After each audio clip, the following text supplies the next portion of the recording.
Welcome everybody. Hope everybody is good.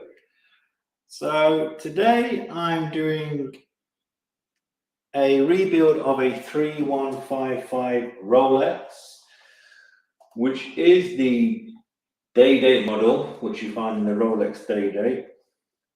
So the watch has already been fully stripped down and cleaned. And now we are going to go through the full rebuild and retime.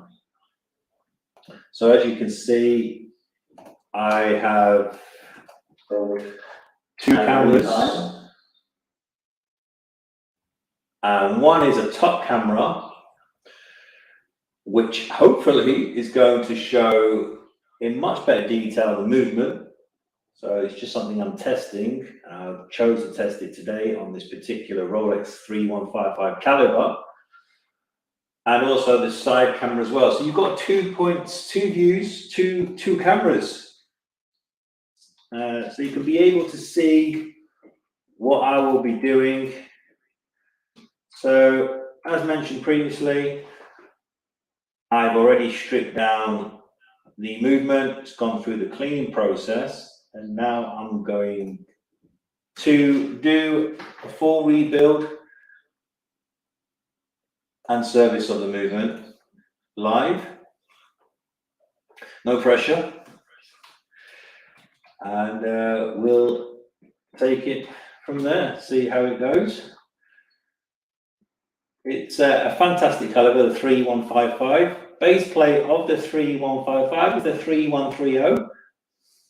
And the difference is that it has the function of the day-date. So it's the quick set. So you can change both the day and date from the crown. Now, the first day-date movement was the 1555 with the day-date function, and then it was the 3055, and then we've got the 3155. This is my favorite one out of all of them, because the other two are not easy to work on. That is 100% true. So let's get started. So top camera, and then we've got the side camera. Hopefully the top camera is going to stay where it is. Just waiting for a special adapter, but I've kind of made my own adapter. Hi Jay, Grace, what a hi Ian. Hi Thomas. Finches of Prey, hey, hope you're well. So as mentioned, 3155 caliber. Just going to put these finger cots on.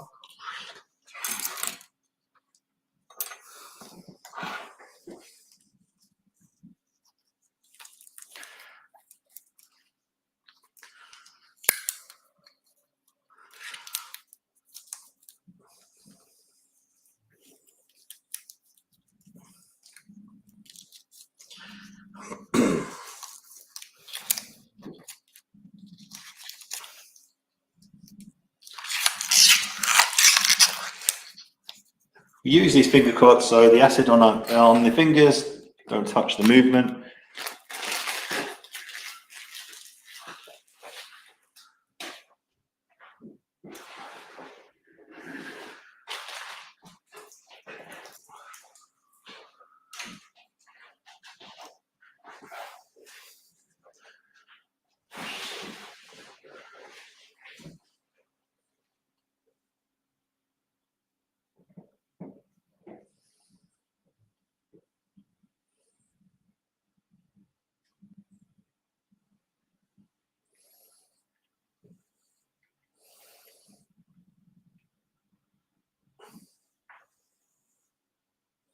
Just putting my overalls on.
So this is the basket that holds the movement, all the parts in.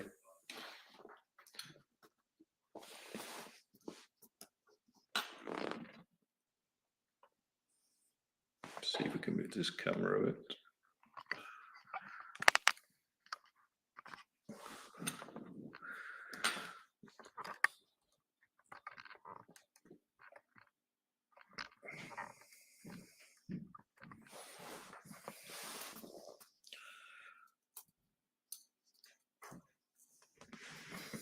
Of the main plate.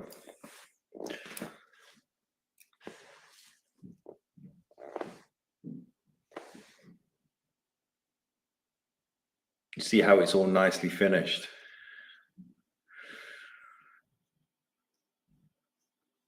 Balance is in as well without the shock settings.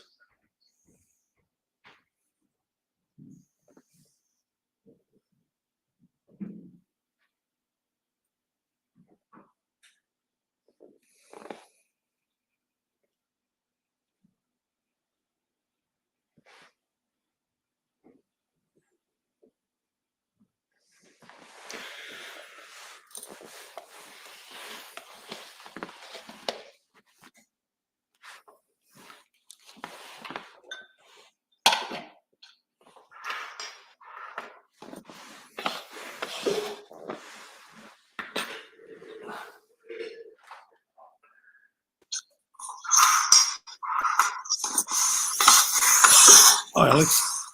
Hey, Bill, how are you?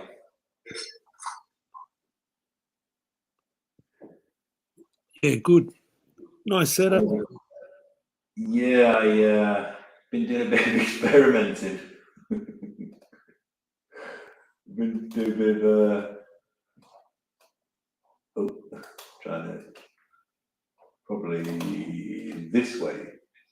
Would that be better? Let's see. Do you think that's okay? Oh, you need to make it larger, but it looks good. Let's see. Maybe take me off the screen. You don't need my avatar.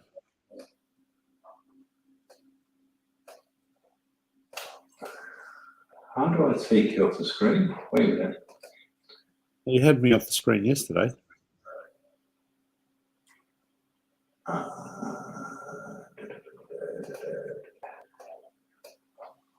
Let's see.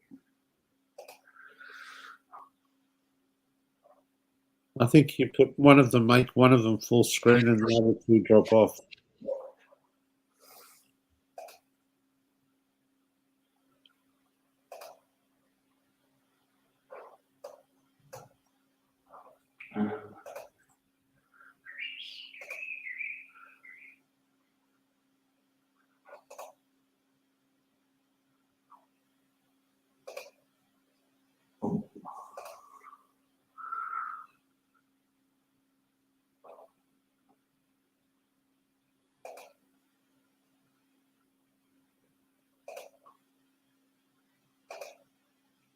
Oh.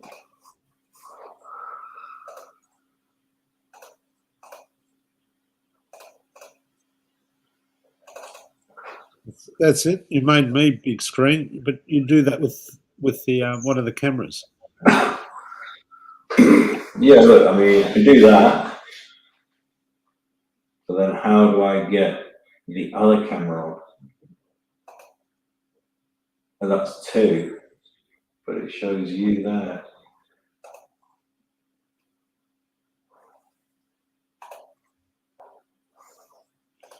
I think you can make one big and two small on the side, or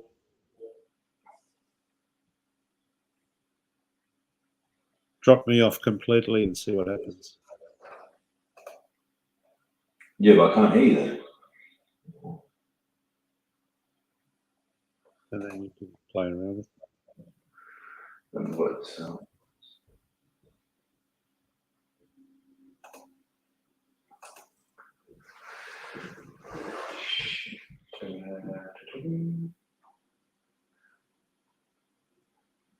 Because the top camera is just a phone, isn't it?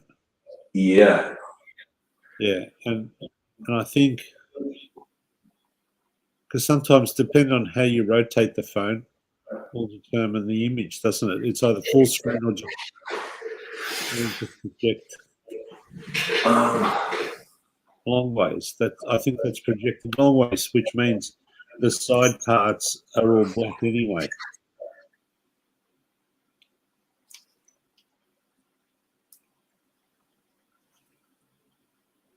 The top camera, which is the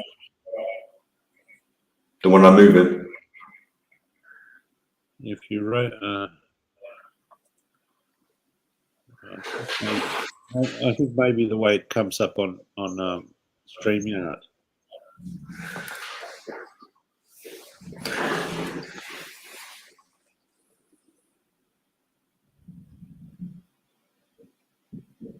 Because it still gives you that vertical. Whereas the camera you've got on the side there gives you a full screen view, whereas your phone camera doesn't allow you for a full screen view. No. Unless there's a button or a setting. Let's see.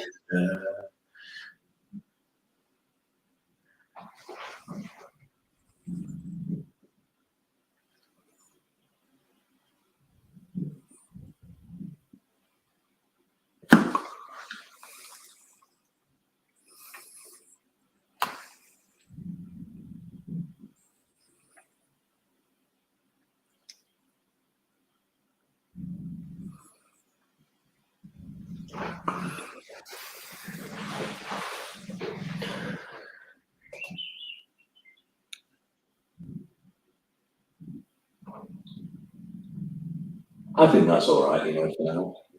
Yeah, that's fair enough. Try it like that. Well, we've got Ian Nicholson, hello. J. Gray Sweater, hello. Finches of Prey, hello.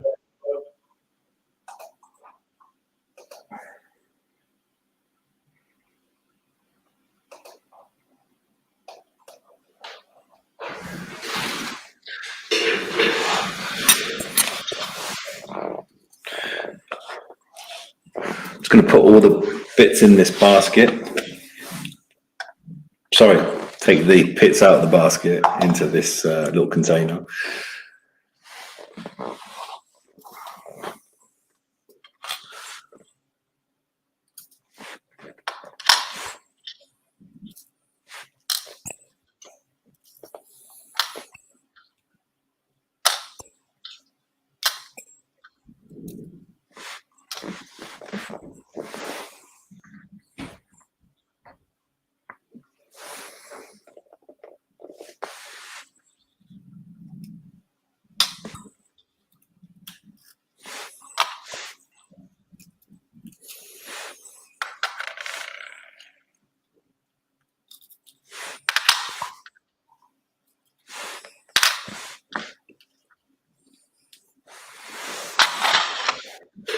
The overhead camera is quite good. Gives you an idea of where the placement of the parts are. Yeah, it's like trying to angle it is difficult. Can you push it just a touch higher? Leave the camera as it was.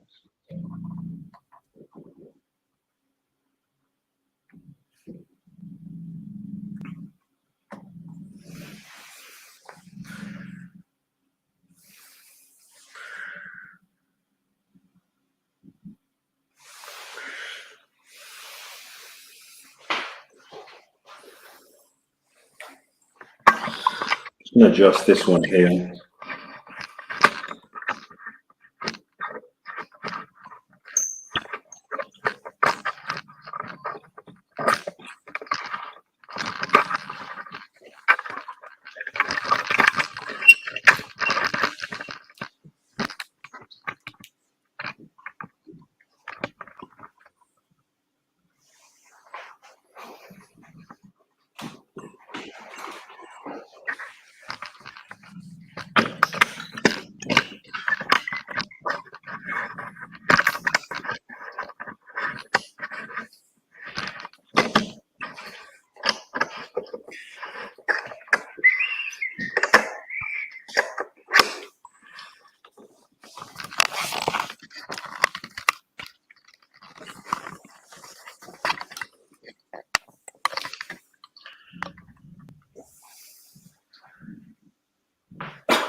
Got no room to work now.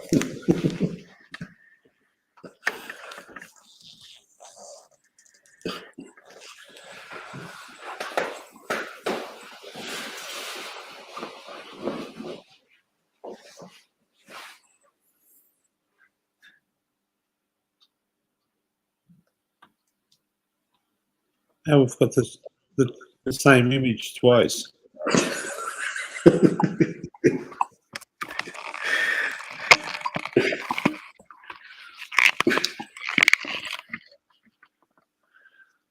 Yes, Mrs. Dodger, we're testing.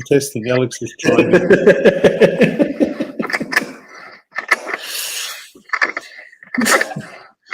Stick to watches. Like we said, you need another 800 subscribers. Once you get to 2,000, you'll have a cameraman following you around. You won't have to worry about it. He'll do all the setup.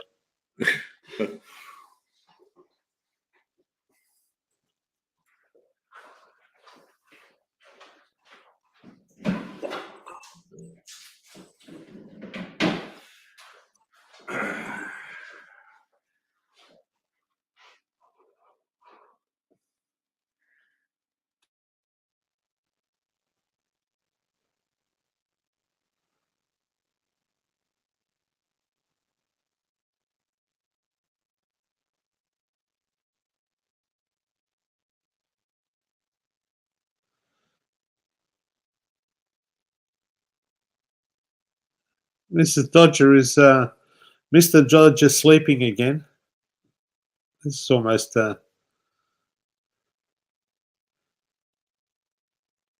when you start a live stream, Dodger's asleep.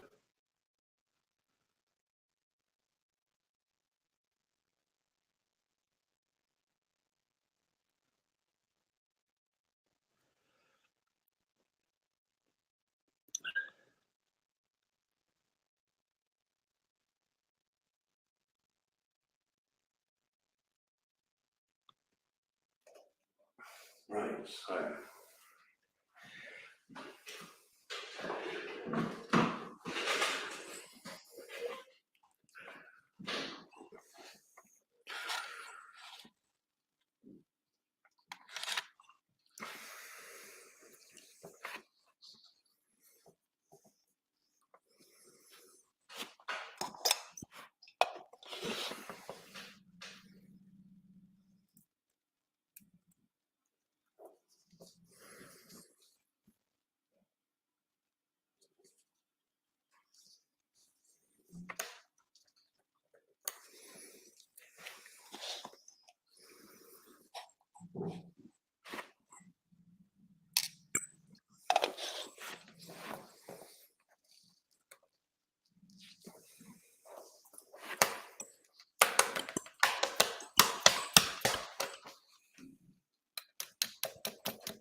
Oops.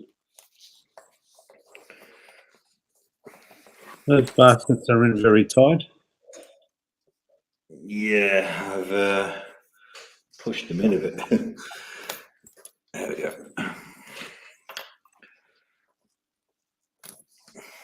What's Mrs. Dodger saying? Mr. Dodger's out chasing pine Martians or something. Chasing what Martians? Yeah.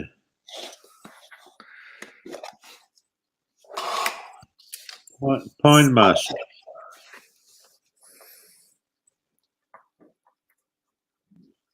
Forest, hello, Forest. Hey, Bafaris. I feel like I'm on a catwalk, Bill, with all these cameras. Sorry? I feel like I'm on a catwalk with all these cameras.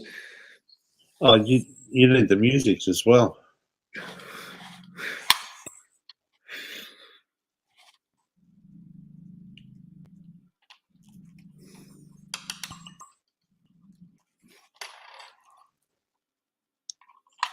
There was an English group called Right Said Fred. Yeah, British band. They talked about being on a catwalk. I remember that song as well.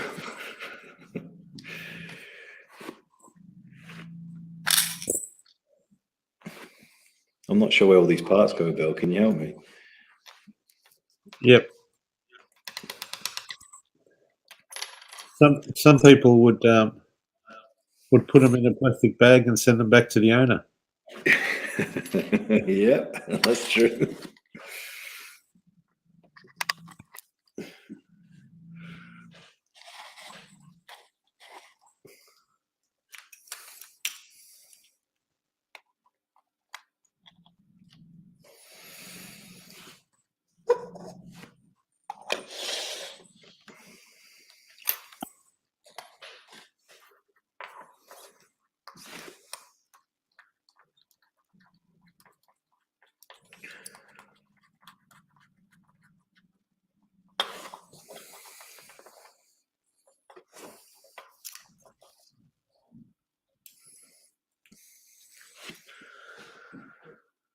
So, right, now.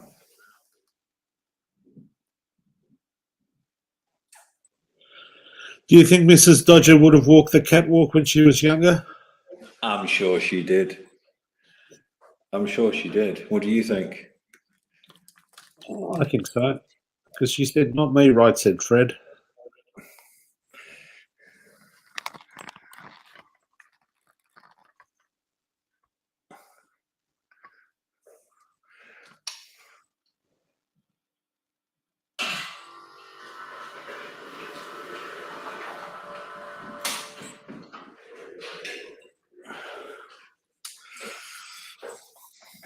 So I'm just going to take this balance off. Which I don't know which camera to use.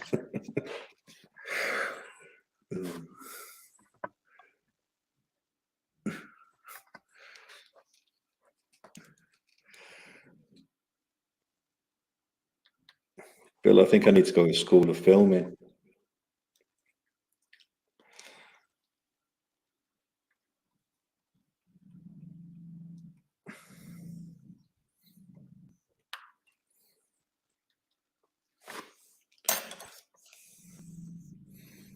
Do what you normally do, and I'll tell you which one is working best.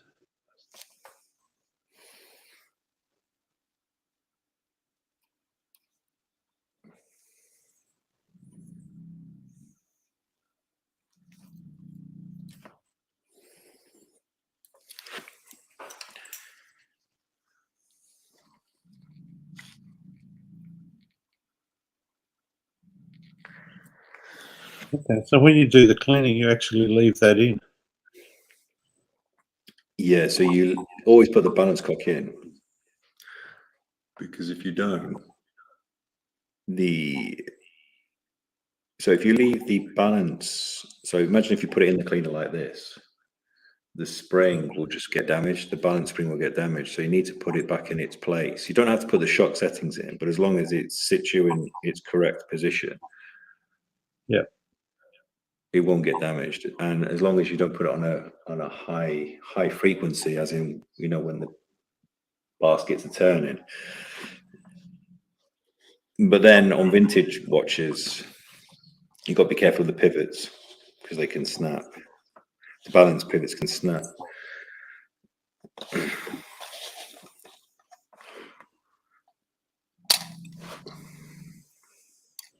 Or you just do a slower rotation and just leave it for a bit longer. Yeah, you just do slow rotation, yeah.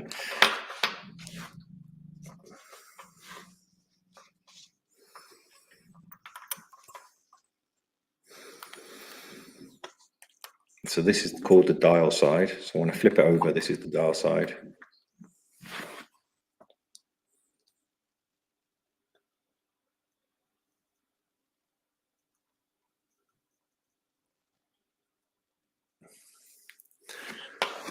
Mr. Dodger is asking, are you feeling better today, Alex? You sounded a bit rough yesterday. I'm actually feeling worse. I would say I'm feeling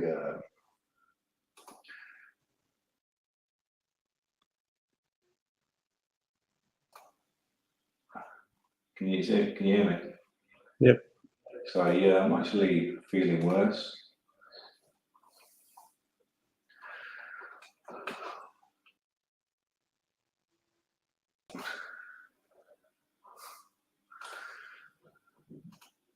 Right, I'm going to use this camera, Bill, because that other one's annoying me.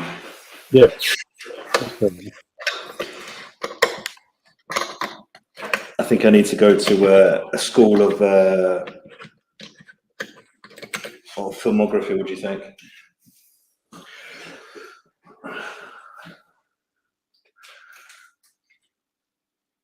Well, that phone gets hot, you know. Yeah, it does.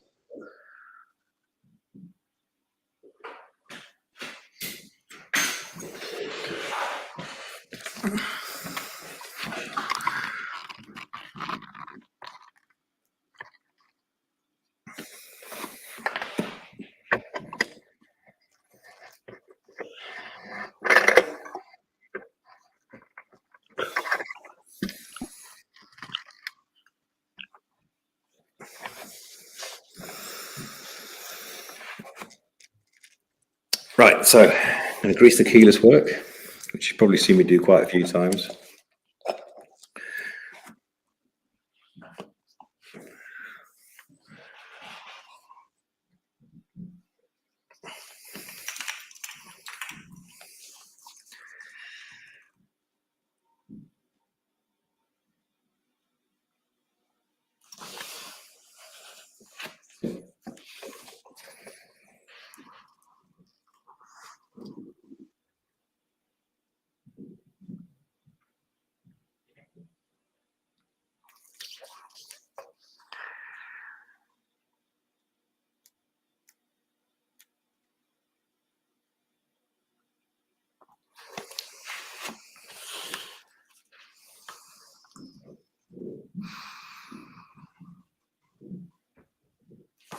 Have you been to an AD yet, Bill? Put your name down on the Rolex.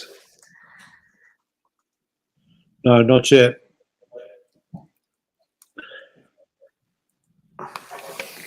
What's stopping you? Work.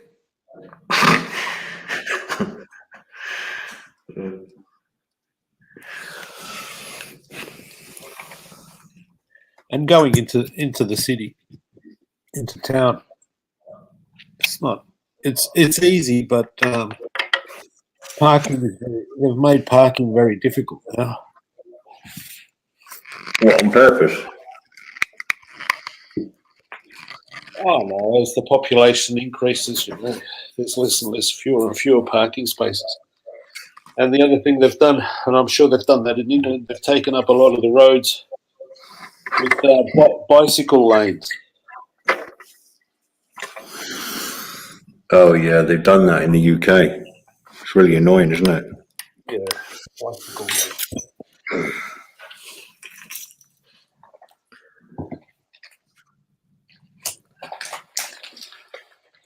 Bicycle lanes. But there's a bit of uproar about it because cars are complaining, especially drivers saying, well, bicyclists, especially a lot of these cyclists, don't pay registration to use the roads, and yet they've taken over a large chunk of it. Which is understandable, though, isn't it? Because registration, part of the registration of a vehicle goes towards the roads.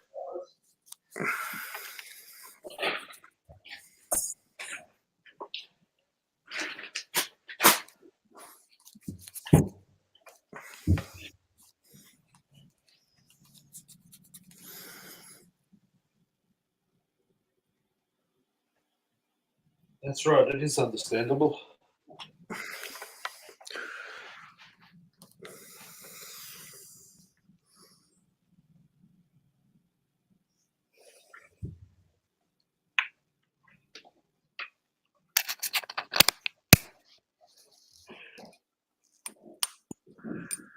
So, grease the keyless work. We use a grease, not an oil, because oil tends to seep. It tends to move. You want the grease to stay where it is. It's important that that use good quality grease, and you use a fair amount, because if you don't, then when you're changing to handset and date function, if it's too hard, you can actually damage the stem and the return bar if you pull out too much. So you've got to make sure that you feel that positive click. So 1, 2, and then in. 1, 2. Feels good to me.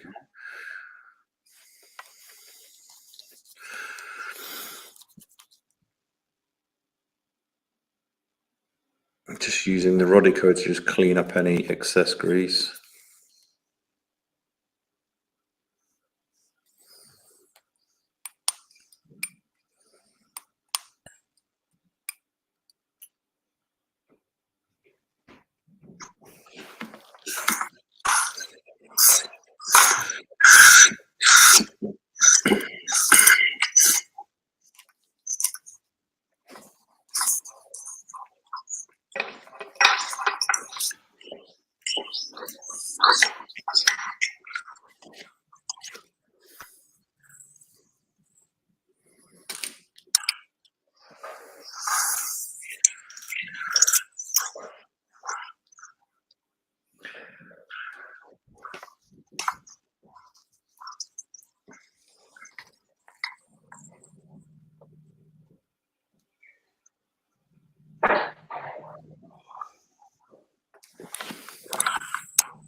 So what you just see me do there is I've used an auto oiler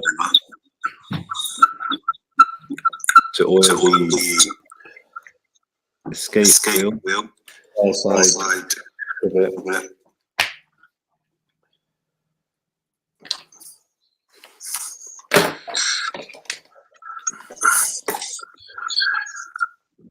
Y2K is with us. Hey, Y2K.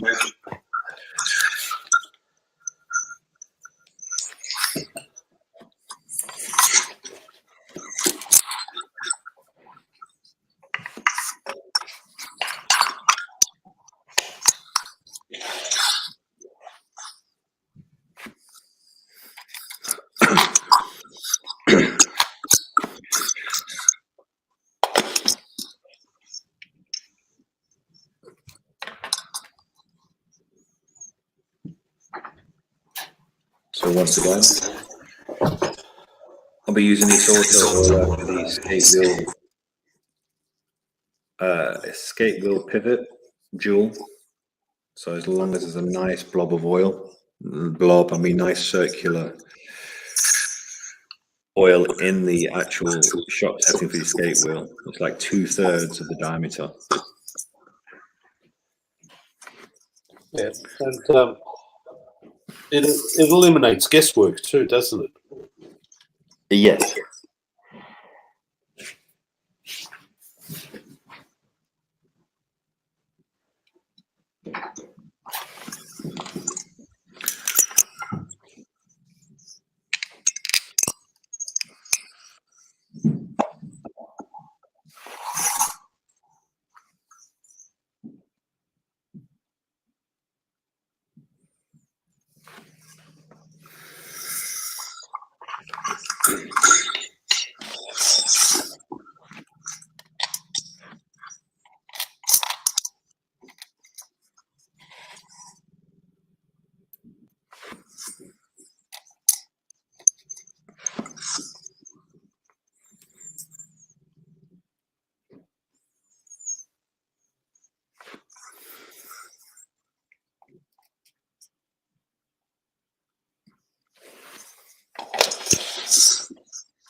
So this RL1 grease is for the barrel wool. As this watch is automatic, we need to grease the inner barrel.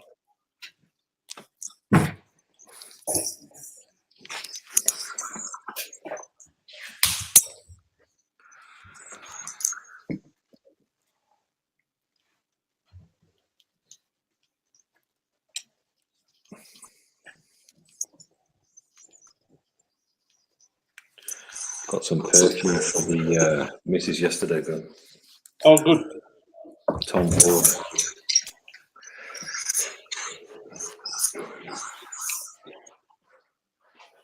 Is it one that she knows already? Or are you trying out a new one? No, she really likes it, but I tell you what, it's not cheap stuff, you know. No.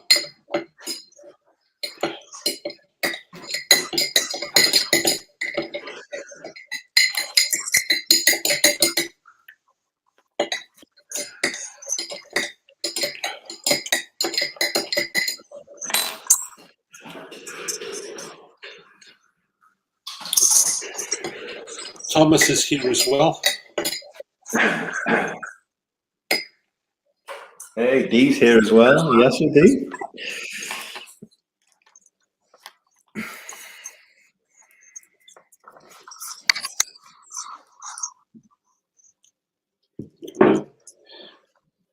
Sheen's gone into outer space. Have you seen that? Yeah. Yeah, I've seen that, yeah. What's your thoughts on that? Yeah. It's a good gimmick. Good promotion.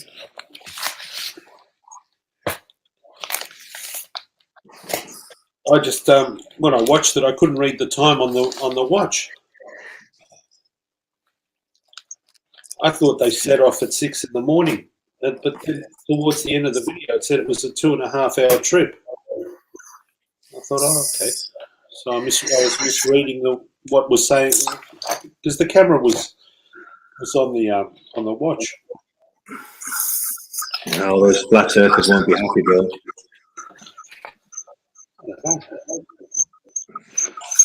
Well, their problem. Well, do you not know the earth is flat, Bill? Well, the ancient Greeks proved the Earth was round back then, 2,000 years ago. Yeah. All they had was a straight stick and Yeah, but at one point in life, if you said the earth was round, they would stone you to death. oh, that's only the Catholics. The Catholics did that because they wanted to control people's minds. The Byzantine Empire didn't do that. It's only the Catholics. Oh, the Byzantines didn't do it? No. They were actually quite relaxed, weren't they, Byzantine? It was the Romans, the Catholics, that decided to go after witches and people of intellect. There's one guy that said to me, he went to Istanbul. I said, "Don't you mean Constantinople?" And he said, "Don't you mean Byzantines? Then they owned it before you guys." I thought this guy knows his stuff. That's right.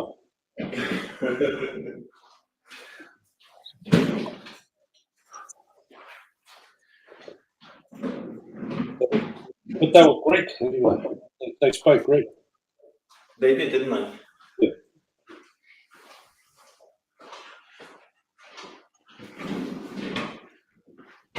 Was it only Greek they spoke? Yeah.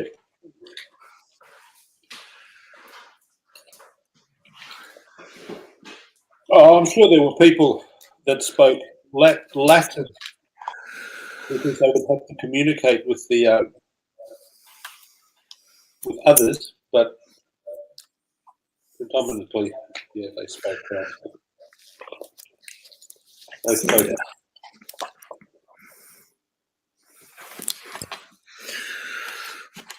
Giuseppe, the Knights Templar. Hiya, Thomas. Giuseppe Bruno is here. Is that Giuseppe from Brothers in Time? I don't know. Giuseppe Bruno. So.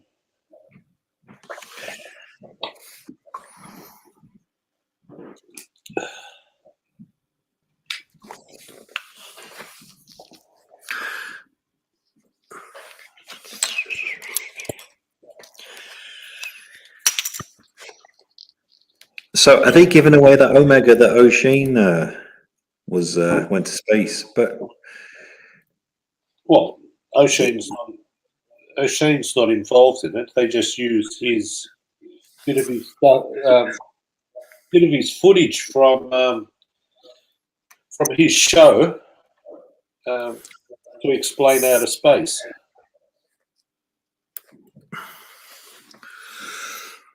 So just a video of him, of O'Shea. Ah, yes, Giuseppe from Brothers in Time. Hi, it's great to have you on. So, Bill, that's Giuseppe from Brothers in Time that buys and sells luxury timepieces. Very well respected. Okay. He's Italian, obviously. What was the giveaway?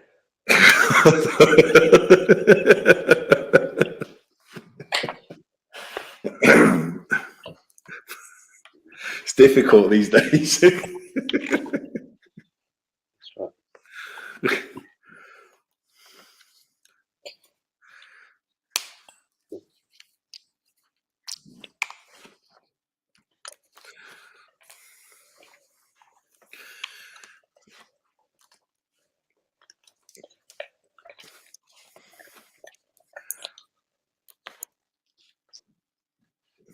So that's the barrel complete. Hi, Giuseppe. Hey, D, how are you?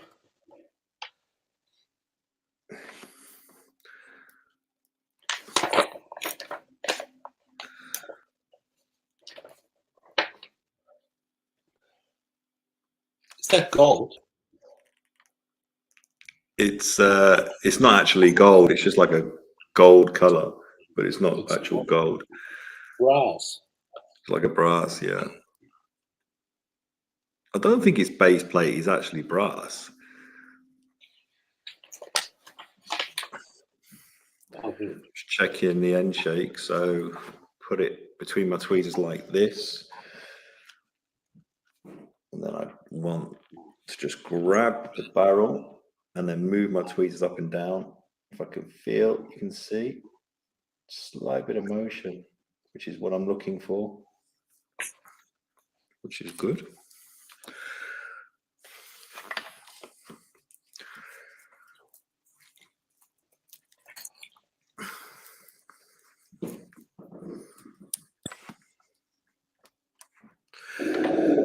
So really, that Omega should be worth some money then. What do you think, Bill? Not any more than any other one. Yeah, but it's been out of it's been into space. That's right.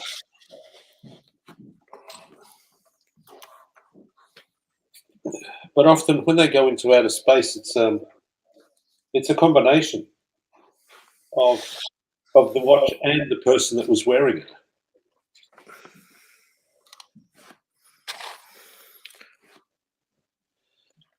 Now, can you imagine how much money, when they first sent out a monkey into outer space and they put a watch on it, how much that watch would be worth?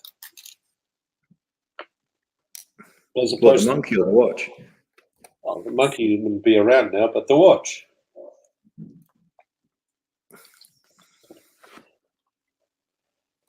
As opposed to, we put this watch on board the spaceship, flew it into outer space and brought it back to Earth. Which would have more value?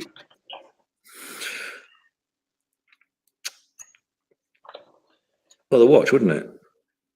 Which watch out of the two? One that just sat there, or one that was worn by the monkey? It was one worn by the monkey. Yeah.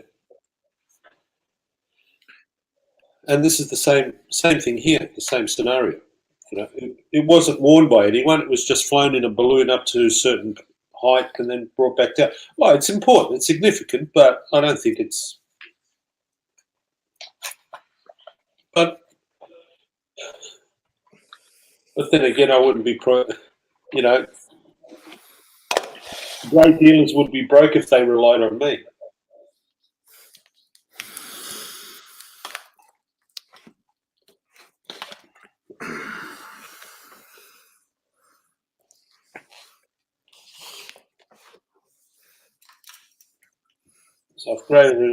If everyone bought watches like I do from great dealers, then they'd be struggling to make ends meet. And I don't think watches would have skyrocketed to the value that they've gone up to now.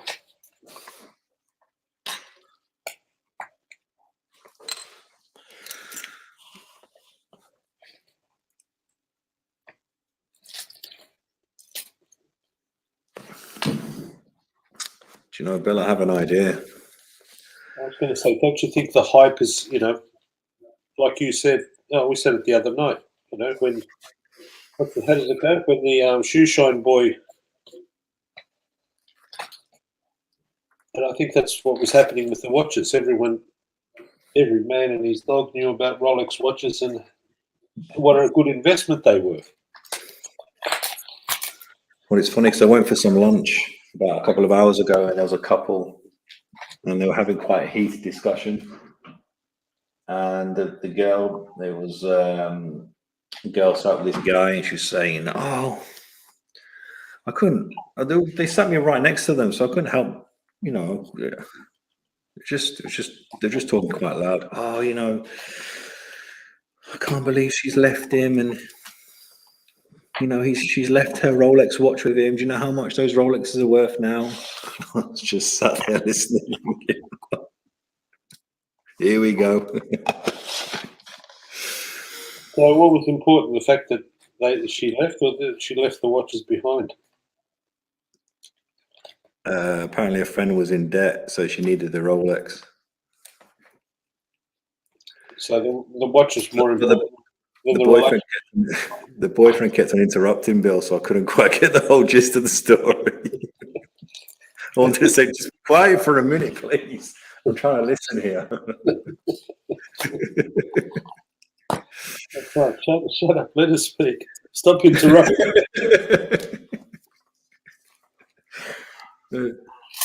Stop interrupting.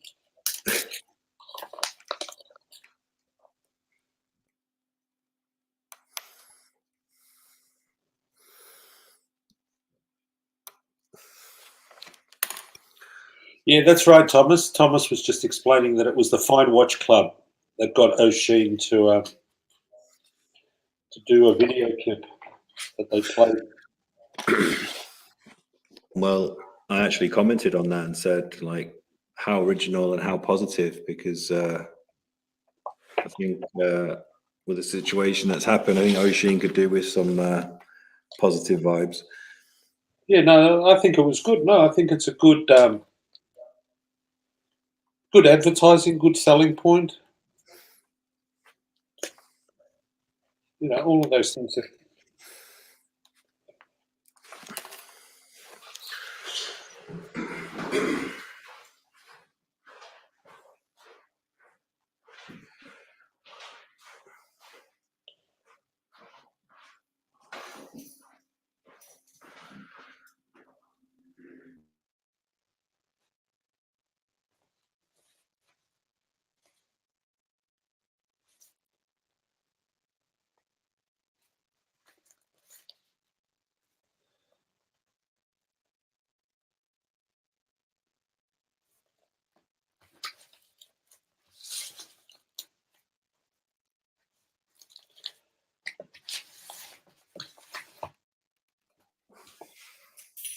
So, Bill, I've got the original R1 book, which is made by Rolex.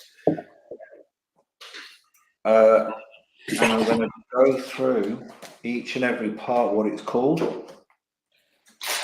Okay. I'm building this watch. So, now,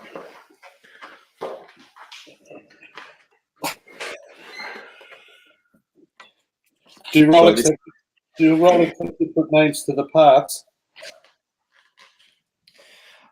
yeah, but each, if you can imagine, yeah, there's different names for each part, but not for each caliber.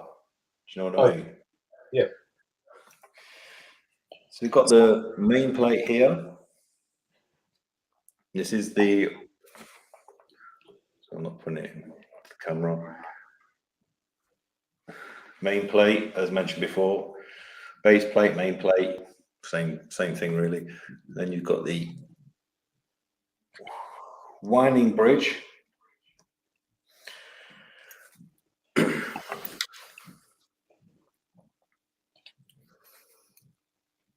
This is the setting lever, jumper.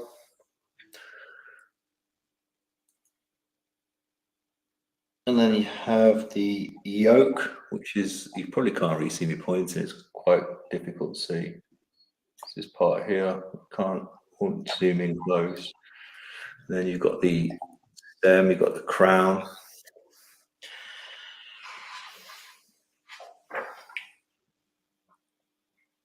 There's also the spring for the yoke sits just underneath, which you can't see. And next, I'm going to be putting on the, let me just find it now, the exact name for it. Minute pinion bridge, which just goes in the center here, which holds the minute pinion. Just need to put a bit of grease on that before I put it in.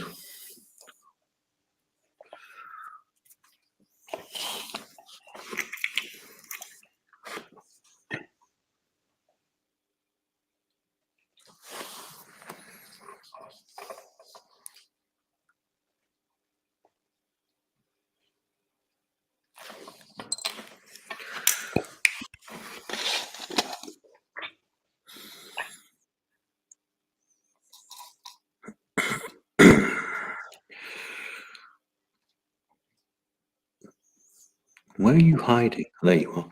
So here is the minute pinion.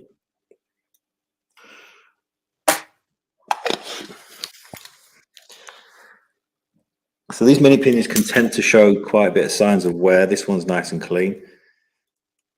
Just goes like so. Then you grease the top part. Slight bit of grease.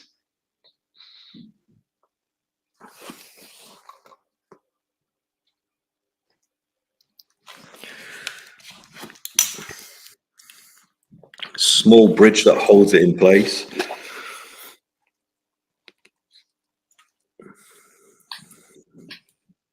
Where are you?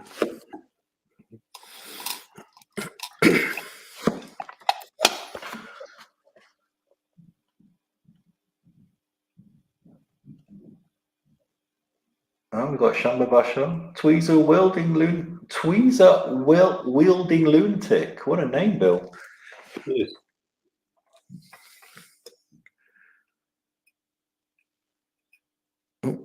No, he hasn't missed the Swiss program.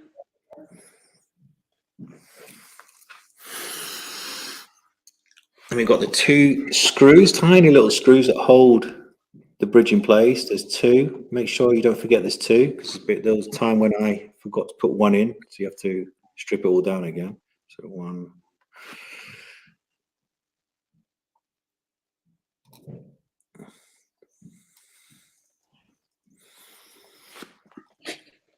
Two.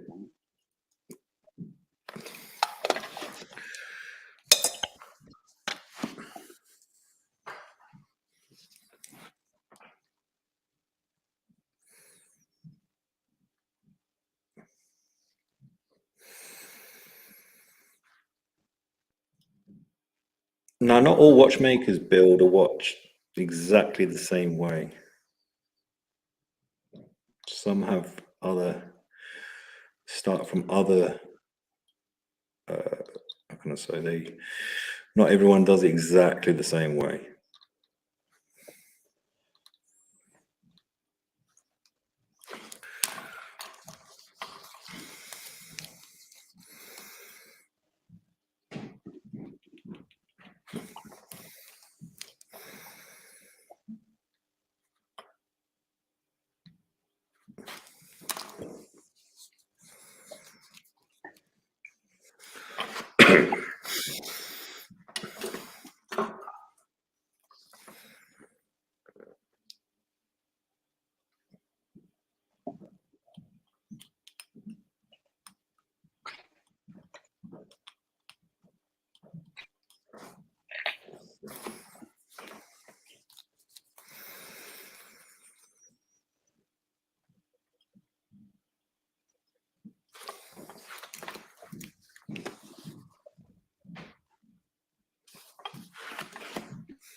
So that's nice and securely in.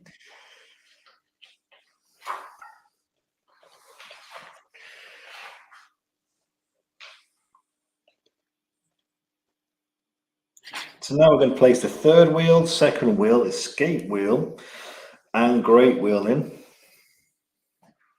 You need to check the pivots on each wheel, any score marks, any deep score marks, then you need to change the wheels for brand new wheels, which are original Rolex wheels.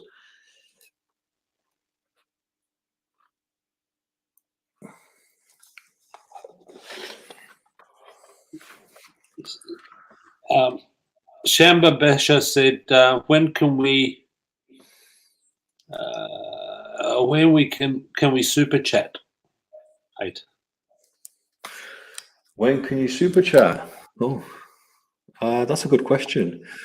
I believe it's once I have so many views because I've hit 1,000 subscribers. But you need hours, don't you? Isn't there an hour? Yeah, you need like hours, so many hours, I think. You need to put the hours in. You don't have to super chat here. We don't rely on super chats, do we, Bill? I don't. No, we don't.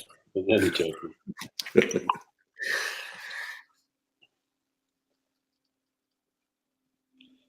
I think it's the last thing we're going to do is stamp our feet and demand that people send us money. Yeah, it reminds us of someone, doesn't it?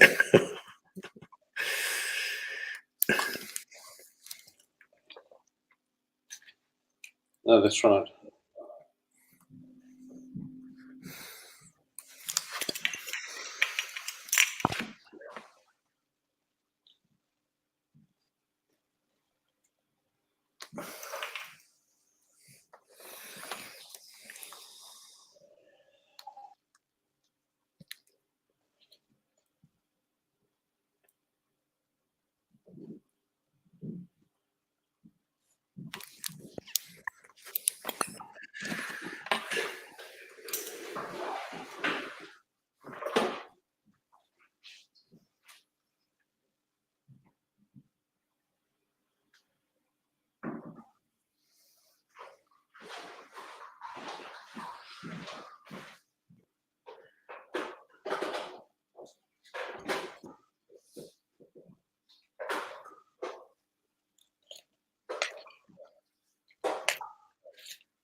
Oh, there you go. You've got an advanced booking, Alex. Samba Basha will be bringing his Hulk for servicing in 2025.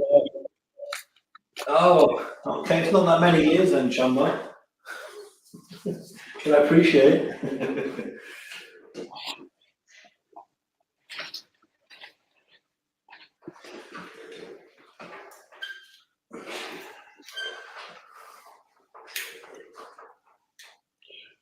Giuseppe,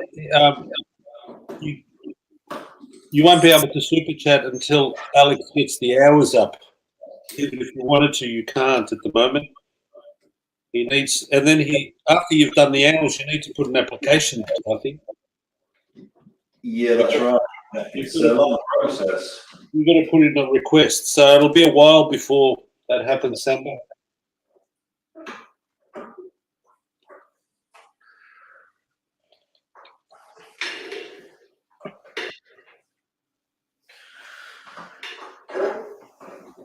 So now,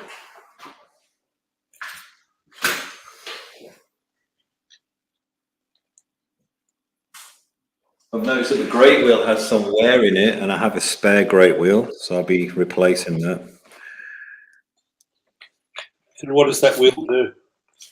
It's the wheel that engages with the barrel, so it's under a lot of tension. It's the biggest wheel with the biggest pivots, so you'll automatically notice if there's any scoring.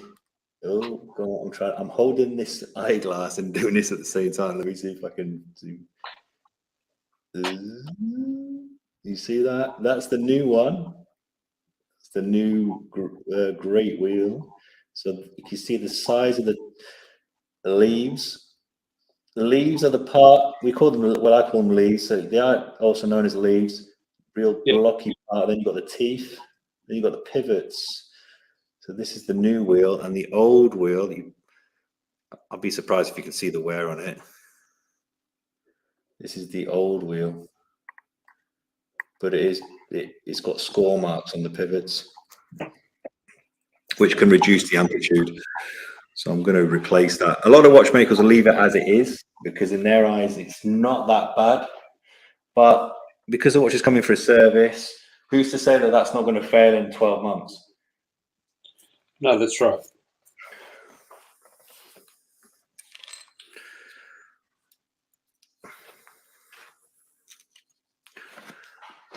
And like you said, that if you don't get watches coming back, that extra little bit of time pays off. Yeah, exactly. Yeah. So it's that time, you know, if you can save that time and do something else, it's all about the time, isn't it?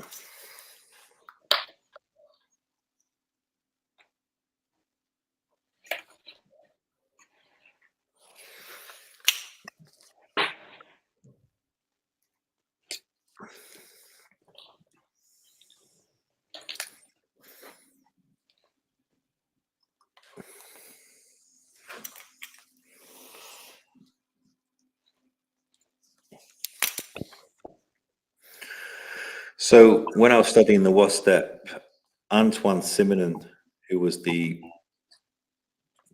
president of the WASTEP, he would say to us, to be a good watchmaker, you have to imagine you're going into someone's house, which is quite funny. He said this, going into someone's house and you take what you need, but don't leave anything behind as in evidence that you've been in there.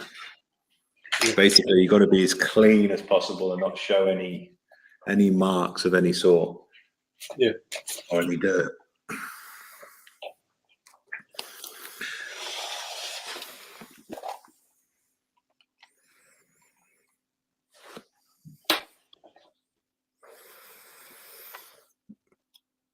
Because you'll find a lot of watchmakers will work with these like sweatshops and they'll actually engrave numbers on each part. So what they'll do is they'll strip down 15, 20 watches in one go and they'll engrave which part is for which watch. Yeah. Which is crazy. Yeah. Because if there's supposed to be some sort of symmetry and balance, you've just knocked that on the head, haven't you? Yep.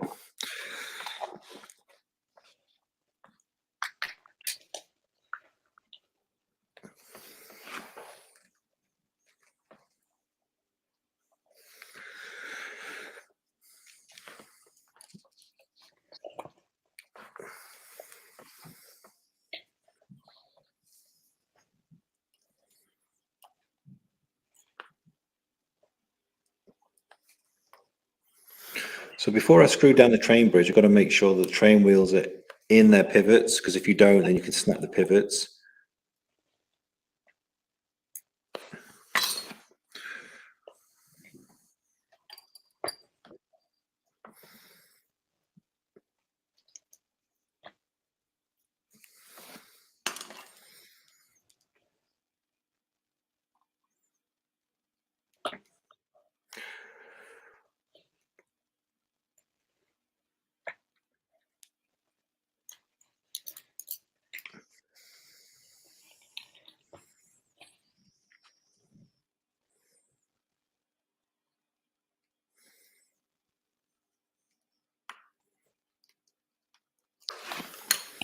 So the way we were taught to tighten screws on watches is you turn clockwise as tight as possible, and then you notch back anti-clockwise, and then you turn again.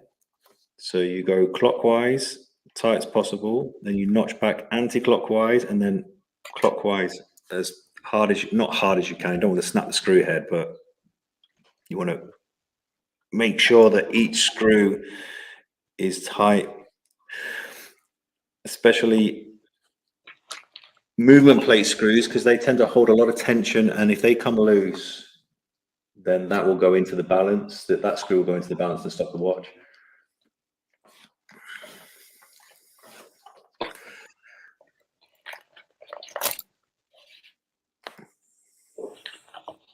So now I'm going to check each and every individual wheel. I'm going to move it up and down with my tweezers to make sure that there's space for it to move, i.e.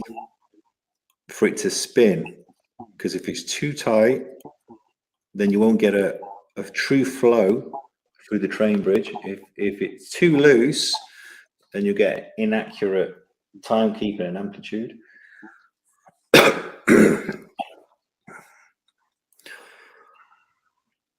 Okay, that's good.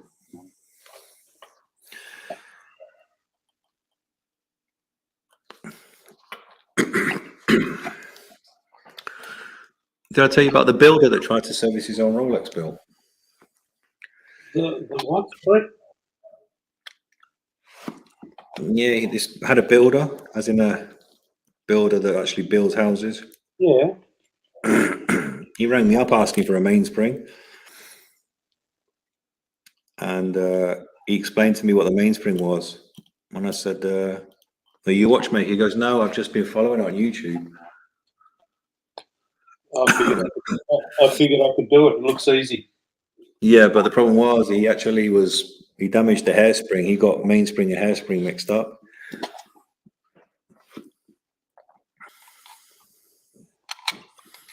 That's because he knew what he was doing, and it looked easy. That's why we mixed them up.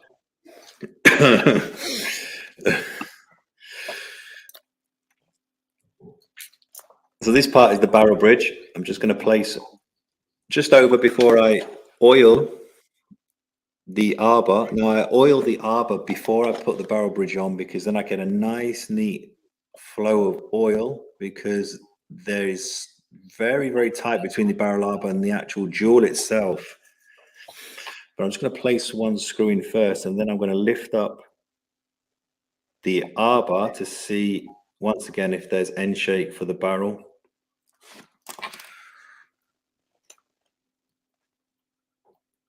Yep, very, very minute, but it's there.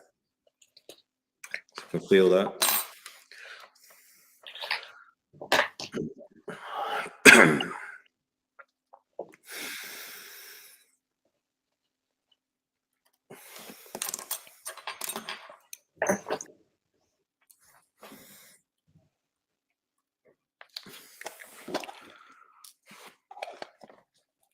I'm going to tell Giuseppe a secret. I hope he's ready for it. Not just yet, though.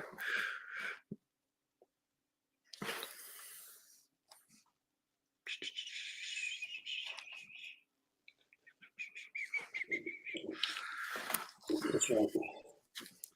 You don't want to mix up the spare parts for your vintage Panda, Fiat Panda, and your vintage Jaguar. No. No, you don't.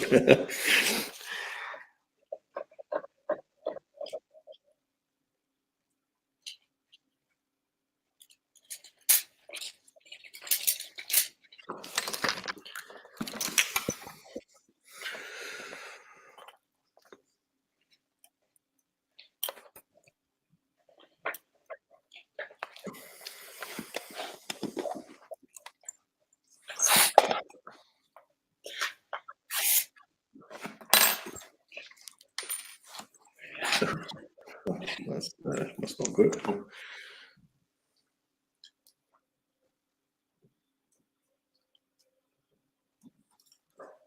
My uncle used to have a Fiat Panda.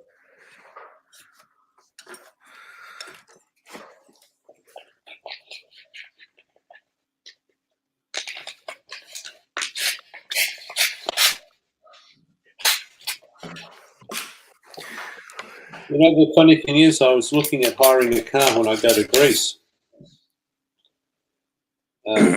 This before the lockdown and everything, and I've subsequently had another look. What they call a medium-sized car in Greece, we call a small car here, or even what they call a large car.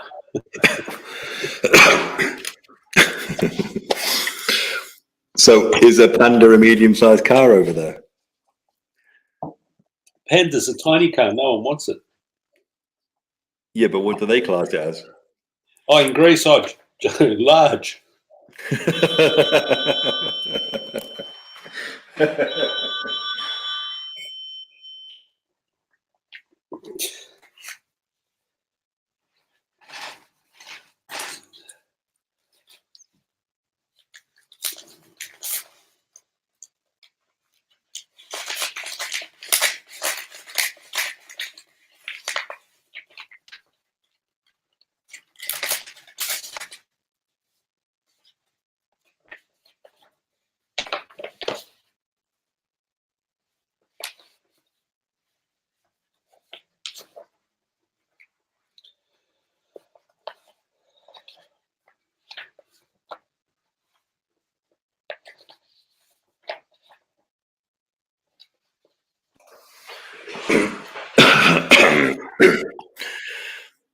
How much is it to hire a car like that, Bill? Oh, they're quite expensive. Depends on how many weeks. I think I put down 4 or 6 weeks. 2,500. Wow. Yikes. Okay. A British pounds, it would be, I don't know, 1,200, 1,300, 1,400.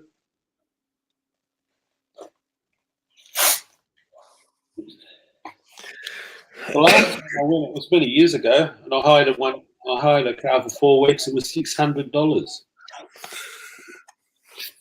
which was reasonable. Aussie dollars, yeah? Yeah, Australia. Yeah. But it was many years ago. But it's a lot of money.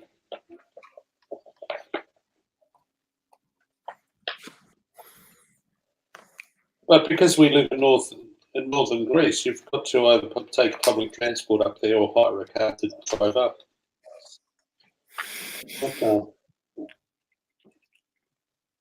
What's public transport like there? The last time I took public transport, that's why I started hiring cars. I thought, well, by the time you pay for this, pay for that, because there's no direct line. You've got to get off one service and get onto the next. And it takes twice as long.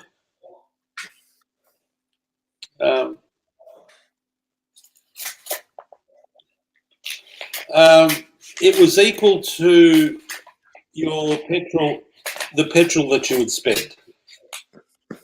Wow.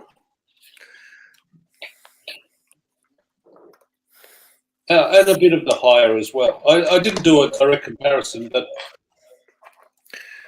I'm sure it'd be cheaper now. But fuel prices have gone through the roof as well. Don't forget, you're going to hire the car, but you're going to pay $3 a litre for fuel. It's not very. And the other thing is, you can't hire a diesel anymore, which I would have preferred to hire a diesel. Yeah.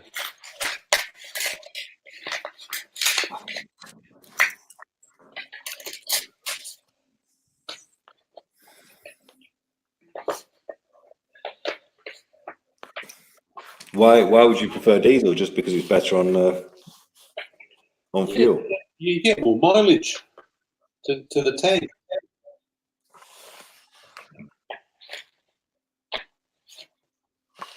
And diesel prices are fairly stable. They don't fluctuate very much because the trucking industry relies upon it. So they can't work out costs if the diesel prices fluctuate. So they've got to keep it consistent, fairly stable.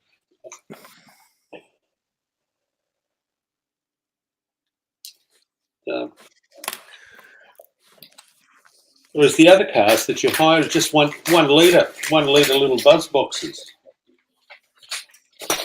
And here in Australia, we're used to much slightly more powerful cars, where the engine doesn't struggle to get you up a hill.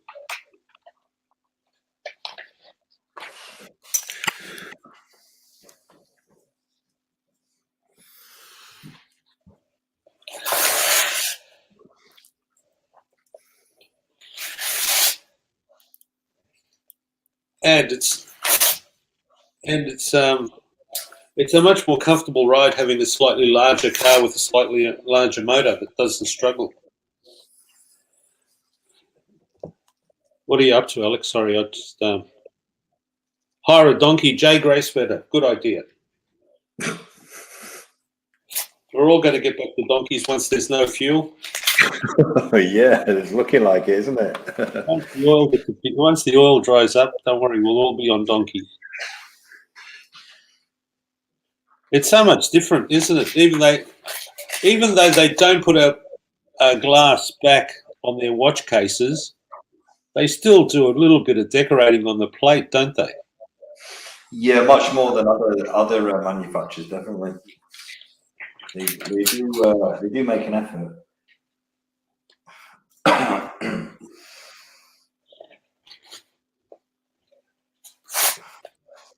So now I've just placed the intermediate crown wheel and the yoke for the sliding gear, which is these parts here,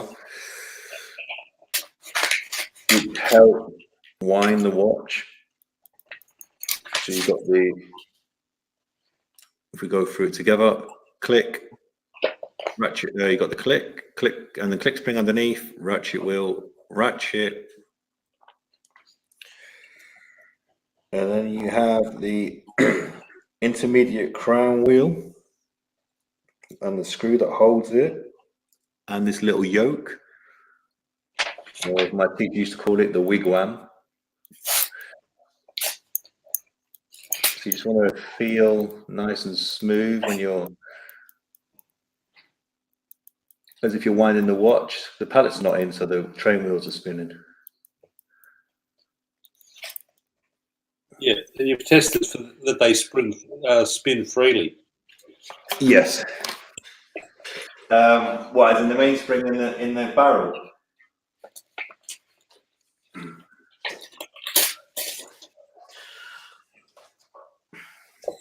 Jay Grace, Y2K says yes, horse and carriage.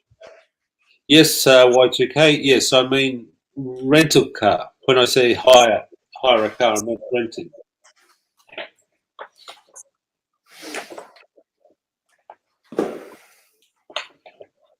So we're going to go back to horse and carriage now. Oh, there's nothing. In fact, there'll be a lot of fertiliser for people's gardens as well. People have been running out onto the street, collect a bit of manure for their roses.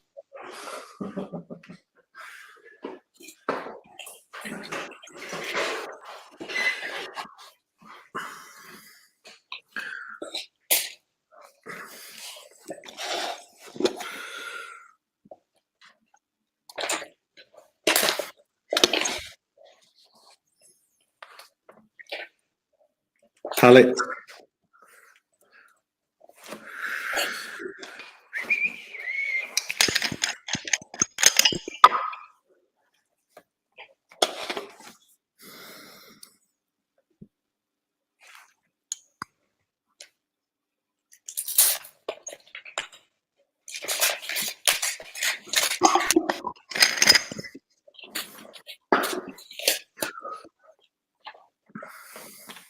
Yes, she did.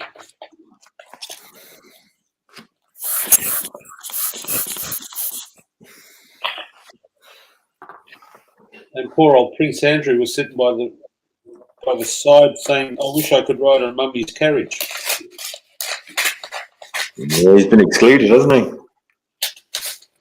He's been a bad boy, a naughty boy.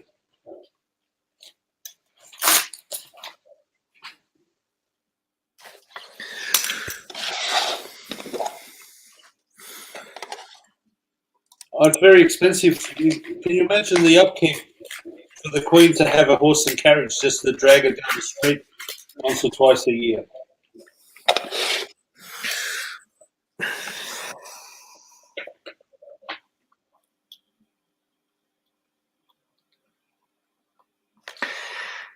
Well, she's one of the richest ladies, isn't she? Yeah.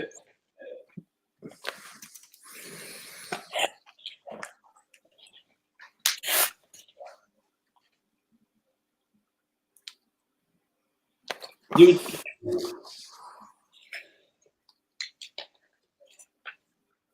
wonder why she doesn't adopt some orphan children. Where from? Eh? Where from? Australia?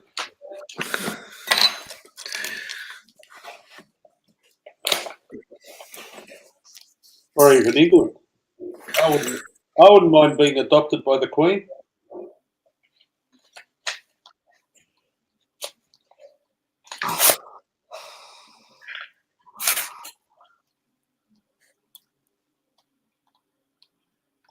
Wouldn't you, Alex?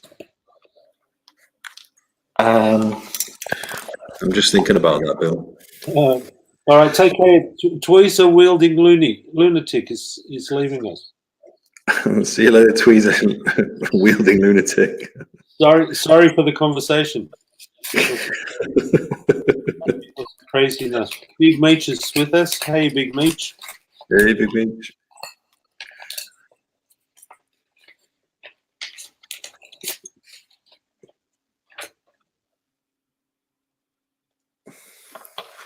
No, Y2K. The reason I say no, you wouldn't have to call me Lord anything. I'd just be happy with the lurks and perks and keep in the background and not worrying about putting a military uniform on and parading down the street. Just the lurks and perks.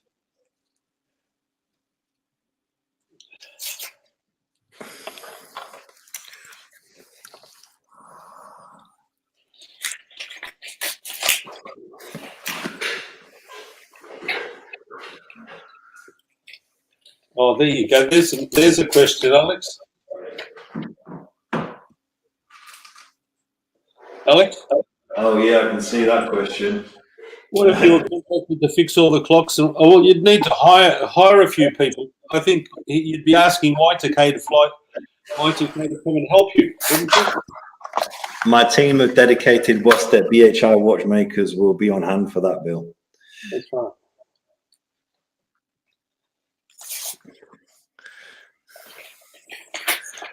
So, I've noticed something quite interesting on this watch.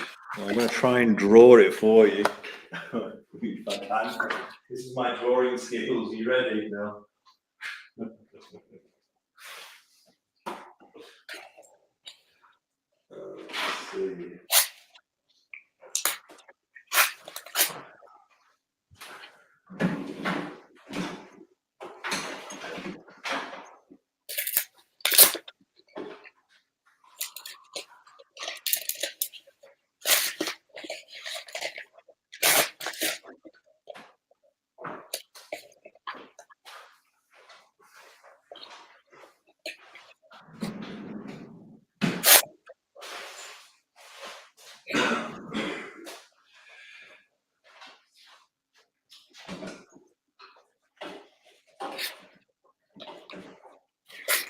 Grab a pen.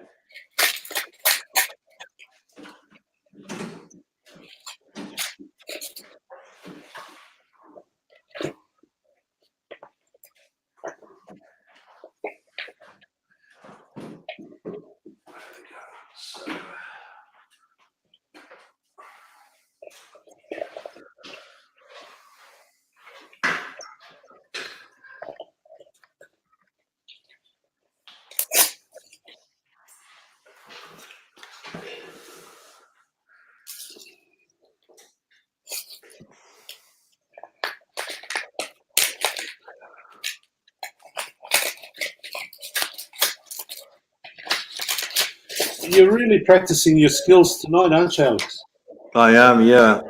I am. So you've got a D-shaped roller, which is basically a D-shaped, as you can see, like this. It's a jewel that sits underneath the balance. Now this D-shaped roller connects to the pallets. So you've got the pallet forks that look like this. You're going to laugh at this.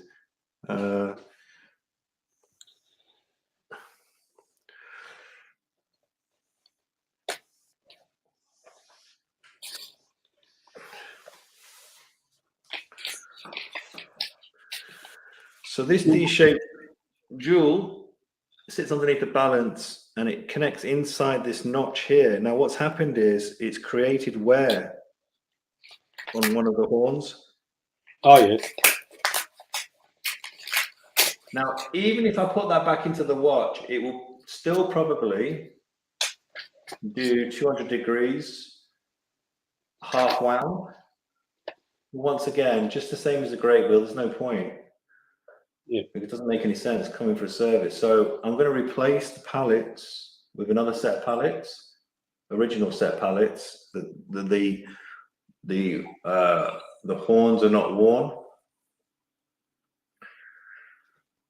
So the jewel is longer wearing than the metal.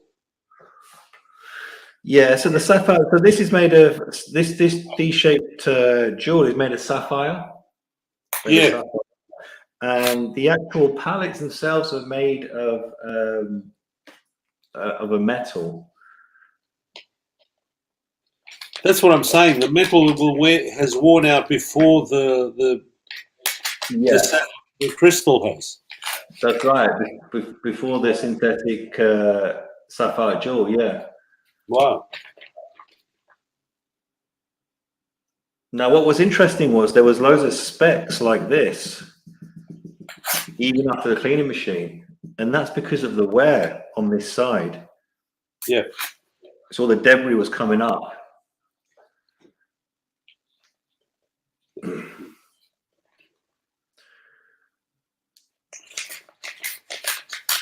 I'm going to replace that. And that's it. Oh, hope everyone understands that. If they don't, Yeah, it made sense to me. Big Meech said, "How are you going?" I don't know if you've said hello to him. Hey, I'm good. How are you, Big Meech?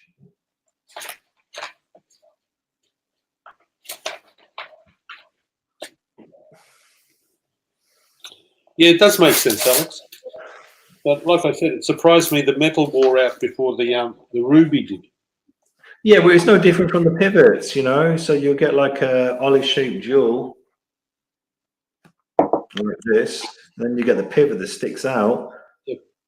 You'll find that the wear is usually around here from the connection of the olive-shaped jewel, and it wears. Yeah. So it's the jewel doesn't wear as much as the pivots. Now the pivots in the newer style Rolexes, I think they're chemically heat treated. They're not heat treated like heat treating that they once did many years ago. There's some sort of chemical heat treated. Oh yeah. And the metal they use isn't as quality that they used in 1960s or 70s train wheels. So you actually find train wheels that are in like 5513 Rolexes with 15 caliber, and the train wheel pivots are perfect. But you'll come across a Rolex that's 6 years old, yeah, and the pivots are worn.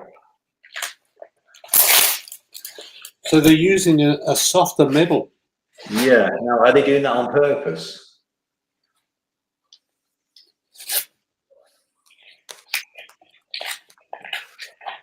I wonder why. Well, for them to come back for a service, I don't know. I mean, we're not going to go down a conspiracy theory, but I wouldn't be surprised if it's true. No, I don't think that. I don't think that would be.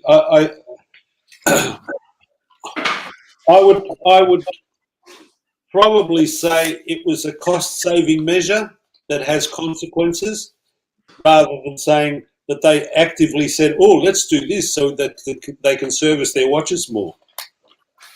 Does that make sense? Yes, yeah. Much harder to plan a watch to be serviced than to say, "Look, can we cut some costs?"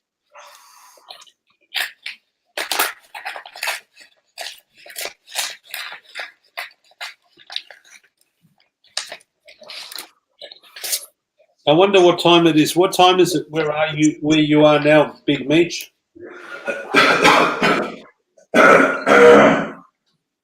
But he gets up early for the sheep, doesn't he? Summer. I get up. Sheep farmers get up all sorts of hours. It's like the milk farmers, the people that have dairy cows. They're up at four in the morning. Hard working. Yeah, they're up at 4 in the morning because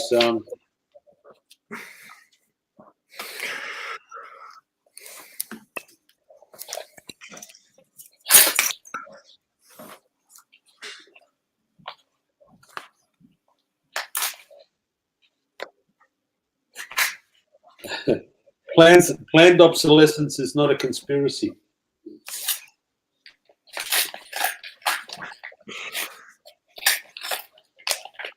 Well, with people putting their Rolexes in safes, they wouldn't have to worry about anything wearing out anyway, Alex. Those watches they'll go for 20 years without a service, no problem. Yeah, as long as they're not sticking it in watch winders, they're all right. Yeah. The damn watch winder.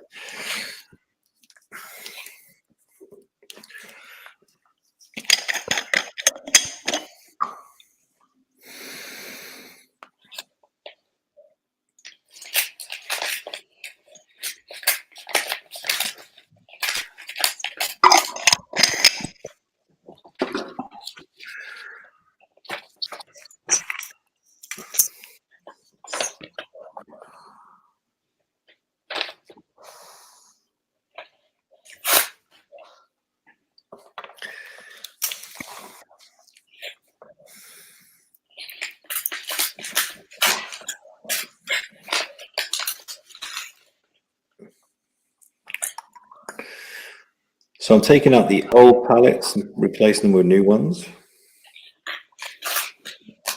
And they're just friction fitted, aren't they? The pallet stones are fitted with a substance called shellac. Okay. Giuseppe wants to know, how about the oils? Will they dry up if they left for years without winding them? Every so often? Or today's current oils last longer? Today's current oils last much longer, but never use a watch winder. Unless you have multiple of watches and you actually are wearing them and it makes sense for you to have it on time, then yes. Or you have something that's a perpetual calendar complication that you want to keep it synchronized, up to date, then yeah, but that's it. No other reason.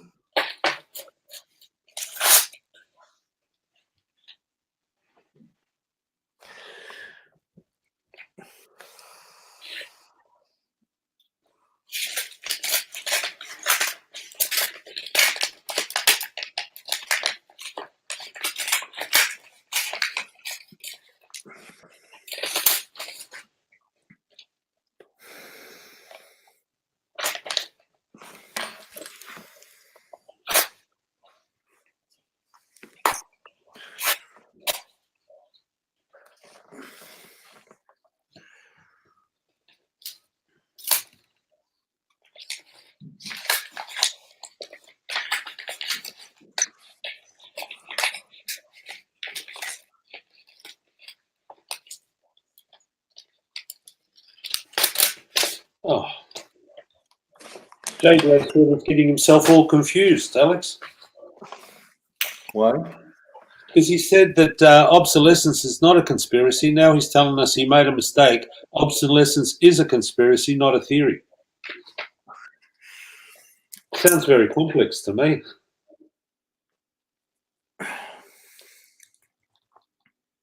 Wait a minute.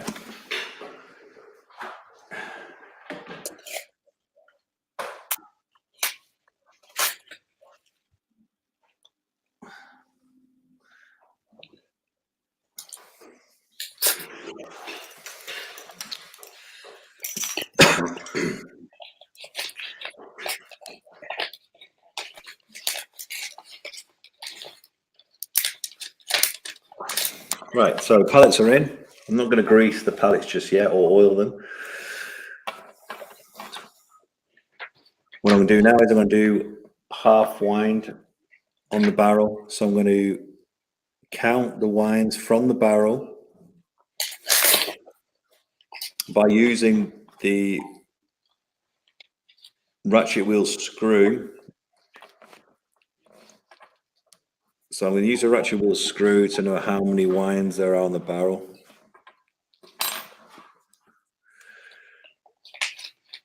So the notch, I'm going to count the notch. I'm going to the revolution of the notch on the screw.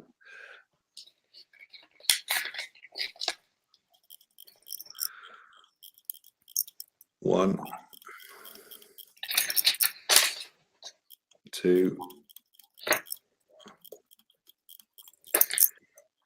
three, 4,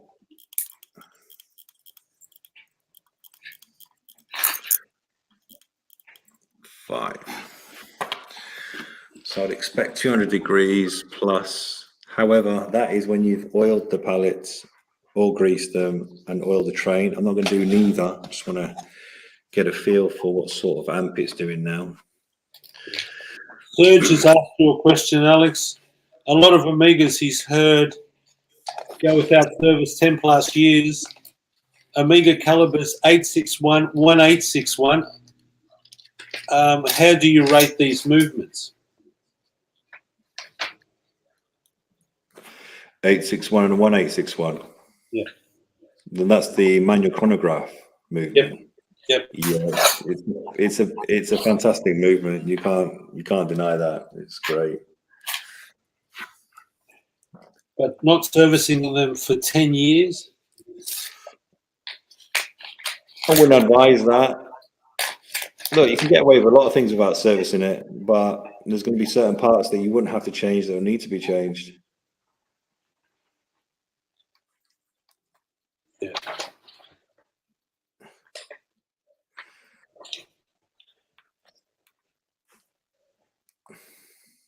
No, that's right.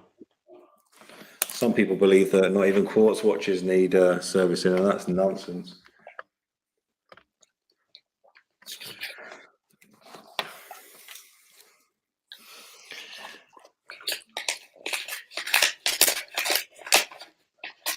Well, they do have jewels in them. They have moving parts, don't they? Exactly. Yeah, you've got moving parts. Even though they only have one or two jewels, they don't have 25 of them. They still have. Well, they're still partly mechanical. So what happens is you'll find that people that change a battery in a quartz watch has never been serviced, and the battery won't last as long as it usually does. That's because the circuit board is bleeding the battery because it's asking for more power because there's a blockage in the mechanical train. Yeah.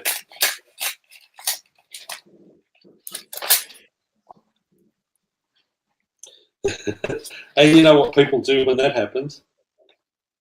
What?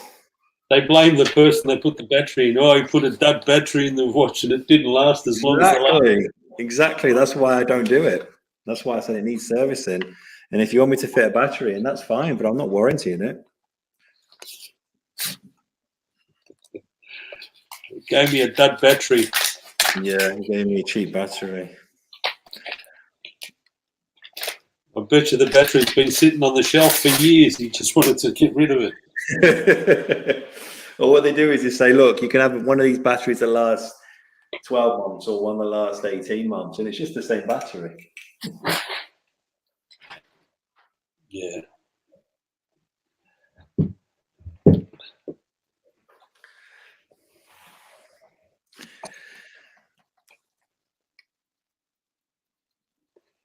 Giuseppe loves his 1861 Speedy.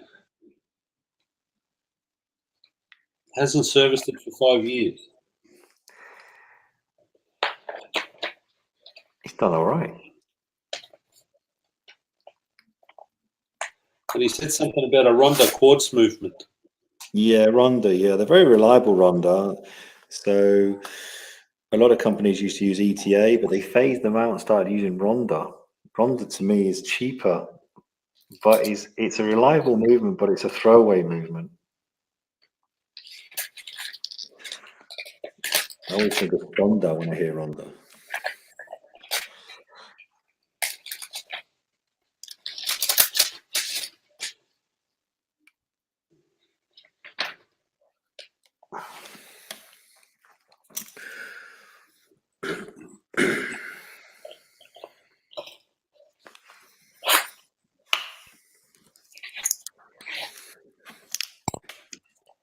I might have COVID, Bill. You know that.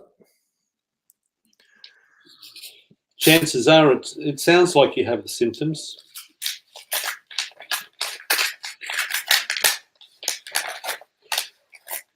But it's, yeah.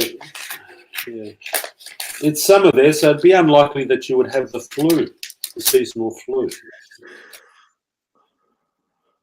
I think I might have got it from my beautiful boy. I think he might have gave it to me.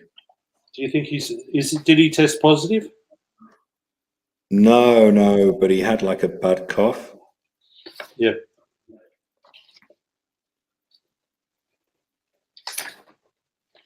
He demanded that I read him 3 books before he falls asleep. Okay. And how many did you get through? 2. Oh, that's good.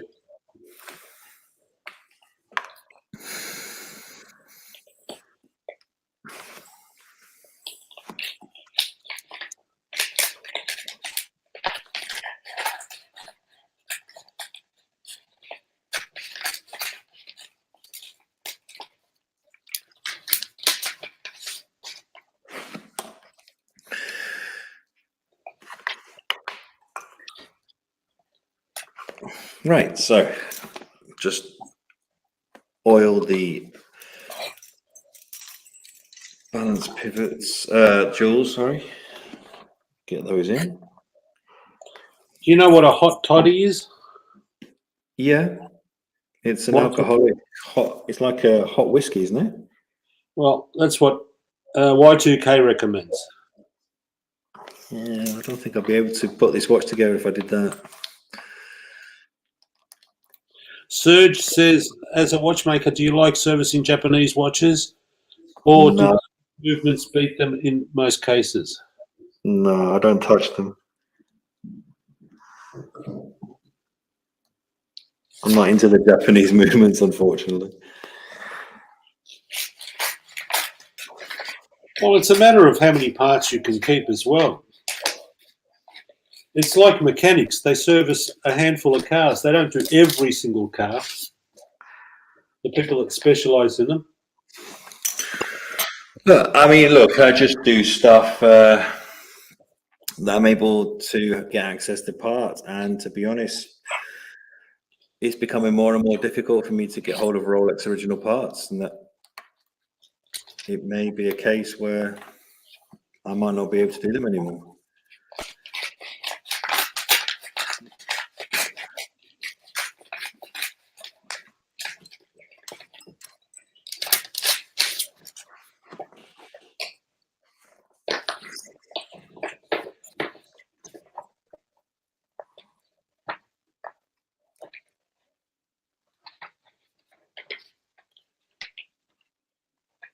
So on the 3135, the end shake on the balance can be quite excessive.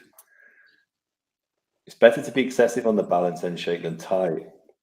So what I just did then, what you seen before, what I just did before was I cleaned my oiler and I put my oiler right through the balance and lifted it on the roller lifted up and down, and it clearly has ample of end shake.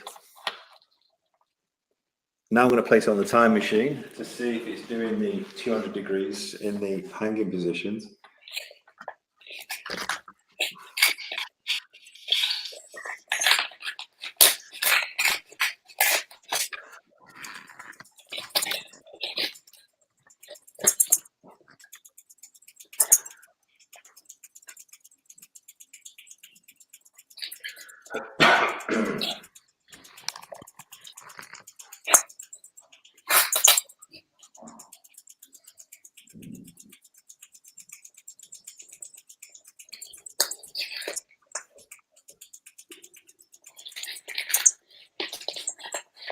I just thought of Jamie now. You know why? Yeah, go on. You put your watch on the time graph. I was thinking of Jamie jumping on his treadmill.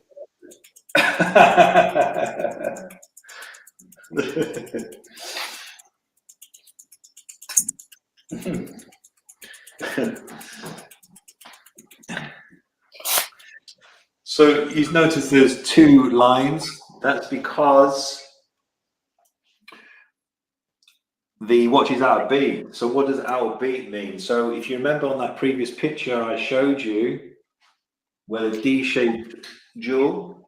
Yeah. So you have a D-shaped jewel, which sits on the roller. Now, that has to, for it to be in B, that has to be centered exactly in between the position of the pallets. The more centered it is, the closer it is to the beat. So that also means that when you wind the watch up, when it's completely dead, it will start a lot more quicker. Yeah. That's the beat. That's basically the beat. Is it indicated in the beat error or no? What do you mean? Sorry. That double line. Oh yeah, the beat error is high as well. Yeah. So if you can see, it's 2.5. So it's way out, and it's so wet. It's so much out that there's two lines. Yeah. Okay, makes sense. On a modern watch, you wouldn't leave it like that. You would want it to be as close as possible. So you could get away with 1 or 1.2 or something, but there's no point because it's not difficult to get it in B.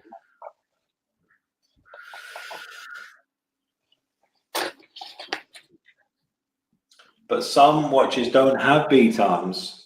So what you have to do is you have to then take the balance out, take it off the balance cock, get an oiler, and then adjust it manually on the center. And if you slip, then you cause problems.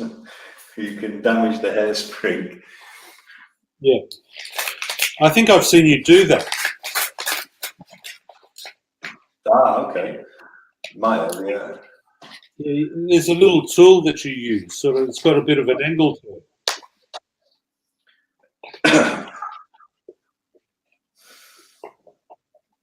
So let's put the crown up. So just remember that I've not oiled the gear train or the pallets, and it's still doing 200.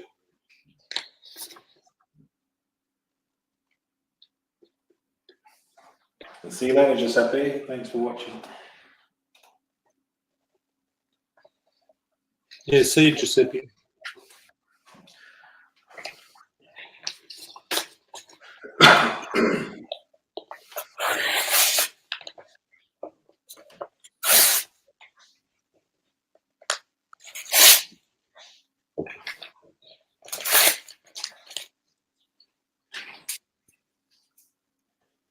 I haven't heard from Mrs. Dodger or Mr. Dodger at all.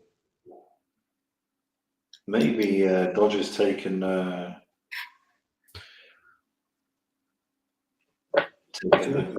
out. The Mrs. out, yeah, maybe.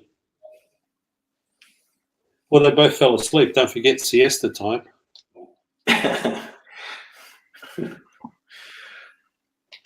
Hot poly sunshine. hot polished sun. Ooh.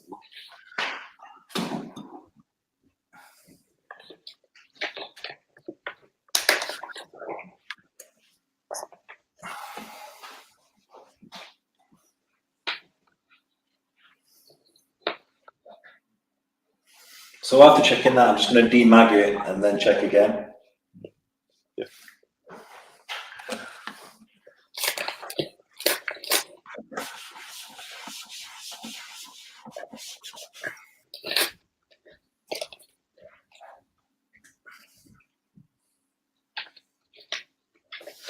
So when I do this work, this is where I really admire and appreciate the older watchmakers that work on vintage, because that is a completely different ballgame, working on vintage watches.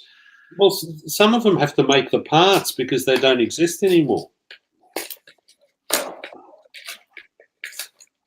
Exactly, yeah. And people don't appreciate the amount of work that's involved. Just going to be back in a minute.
Right, so now I'm going to start to oil the watch.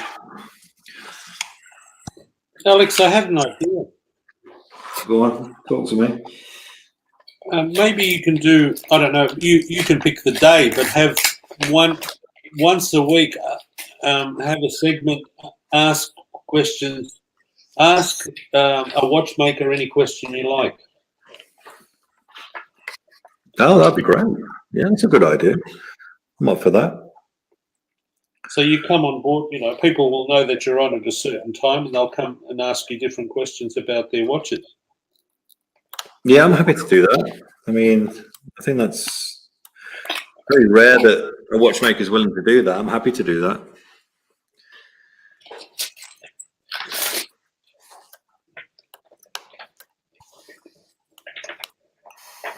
It's a good idea.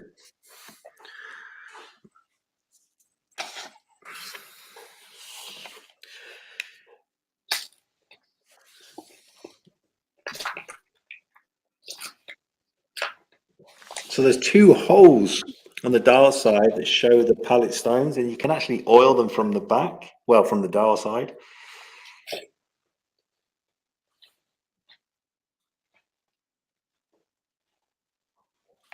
But ideally, you'd always want to oil them from both sides, don't you? Or just you normally oil them on one side? It doesn't matter which side you oil them, as long as the oil stays on the face, it will slowly transfer on each escape wheel tooth.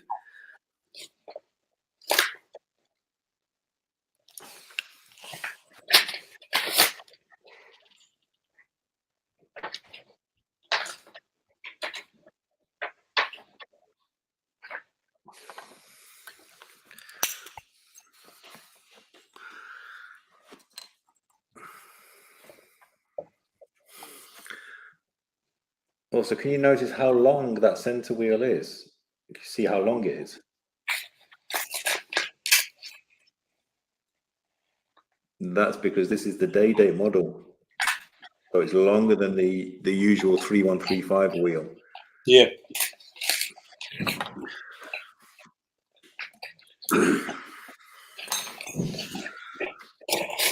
Sticks out quite a bit, doesn't it? Yeah, a lot.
Now, I fully wound the watch. I'm just going to place it back on the auto, on the time machine, should I say.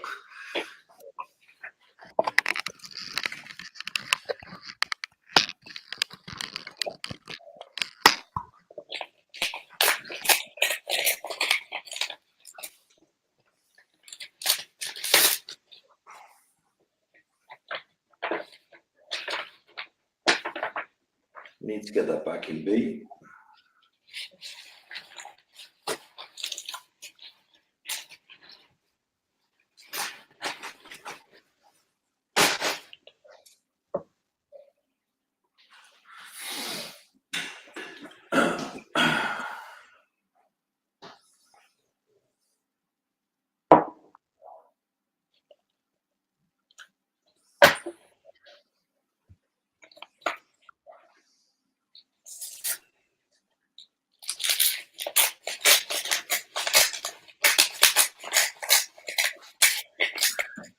So B times there's a screw. I'm going to loosen the screw.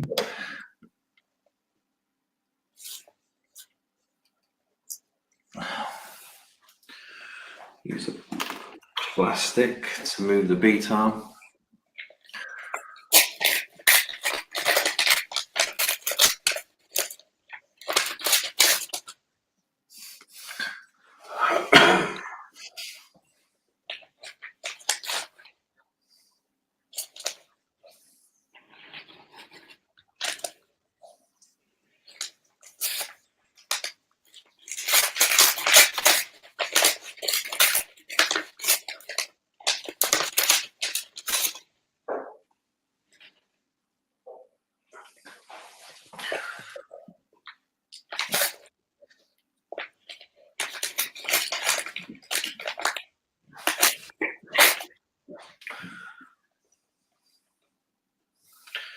Got it down to 0.7 and 0.5, 4,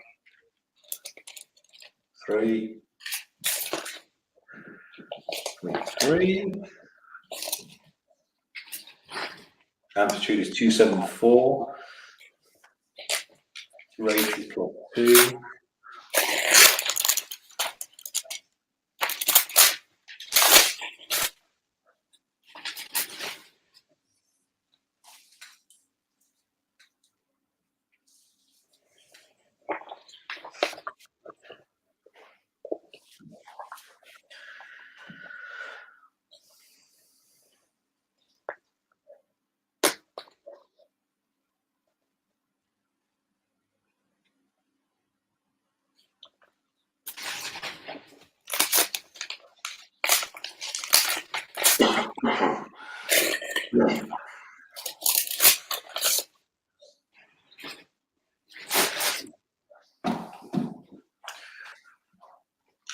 So I'm happy with that. I'm going to tighten up the screw, bead arm screw. Now, a lot of people forget to tighten that screw up and it loosens off. And before you know it, pops out.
So the train wheels have been placed in, barrel's been placed in, and the dial side needs to be built up.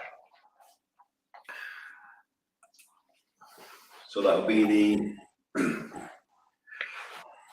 cannon pinion, minute wheel, also the hour wheel, calendar work, the day date function. That will all need to be done.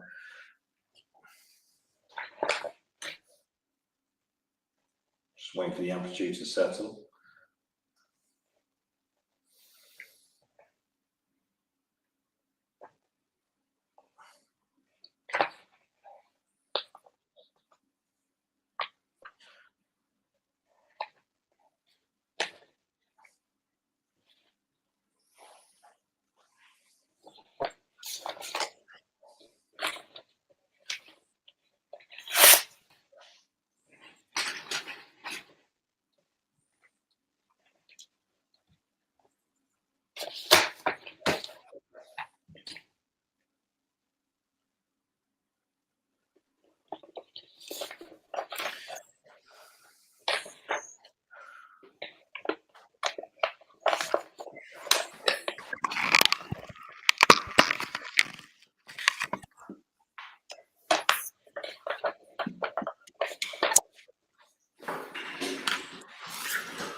grease the post for the cannon pinion before its friction fits on.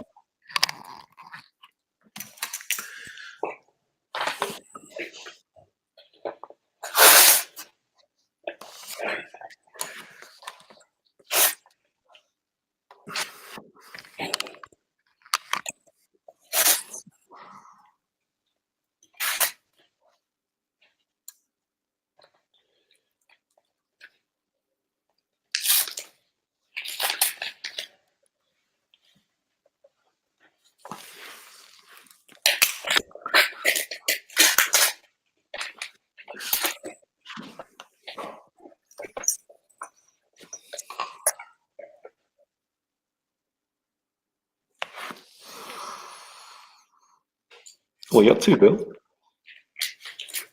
I'm opening envelopes, Alex. It sounds like you got a lot of envelopes there. Why do I have a lot of envelopes? No, it sounds like you got a lot of envelopes. I do. Oh my God, what have you been up to?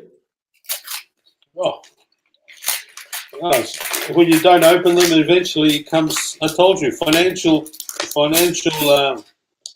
our financial year ends tomorrow. Tomorrow is the last day we can pay any type of thing that we can claim. Does that make any sense? Have you left it to last minute like a true Greek, Bill? That's right. So.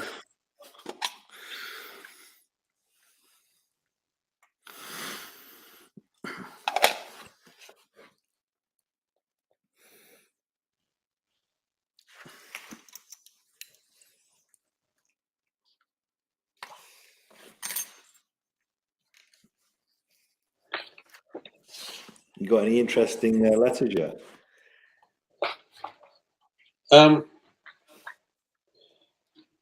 Yeah, all of them are interesting. Please pay. Pay your house insurance, pay your car insurance, pay electricity, pay your.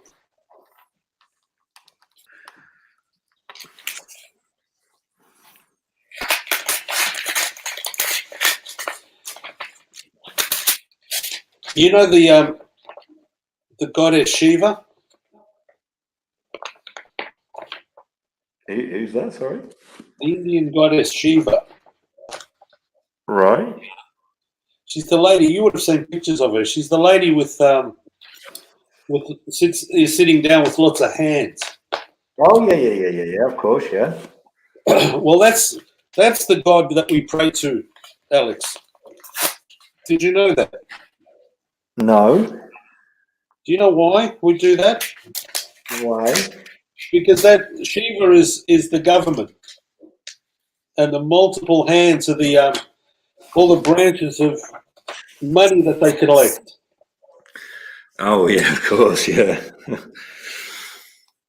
That's the one we have to worship, whether we like it or not. There's always another hand needing a handout. It's very true, isn't it? Shiva. That's what the government is.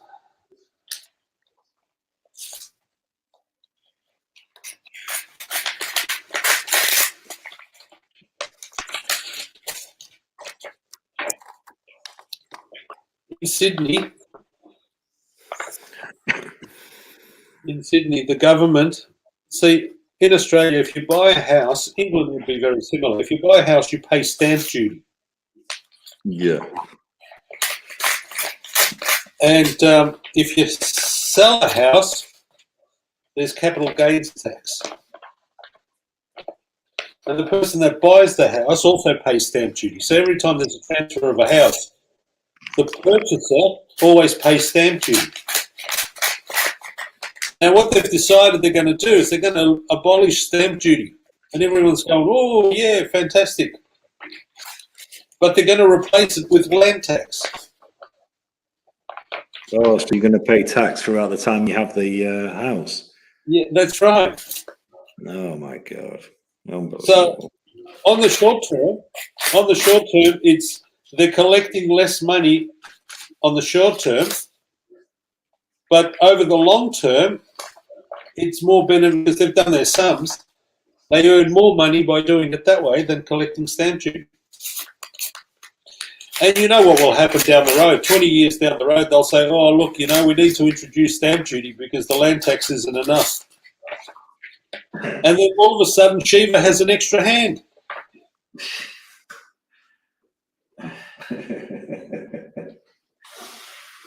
Can't win with these people. Always wanting money out of you.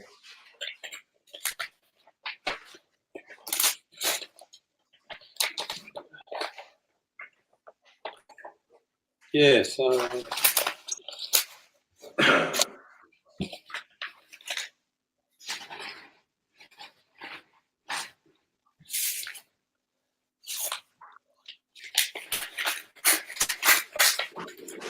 So we've got two intermediate wheels which engage with the minute wheel, which are these small wheels. You'll find sometimes on services, you'll see that the actual post has had a collar made for it because these wheels tend to wear significantly because they're so small. Because the amount of force on these small wheels to move the minute wheel, the post that they sit on starts to wear. So you'll find that sometimes Rolex will make a little post, little sleeve that sits on to preserve the main plate because it's expensive to change the main plates.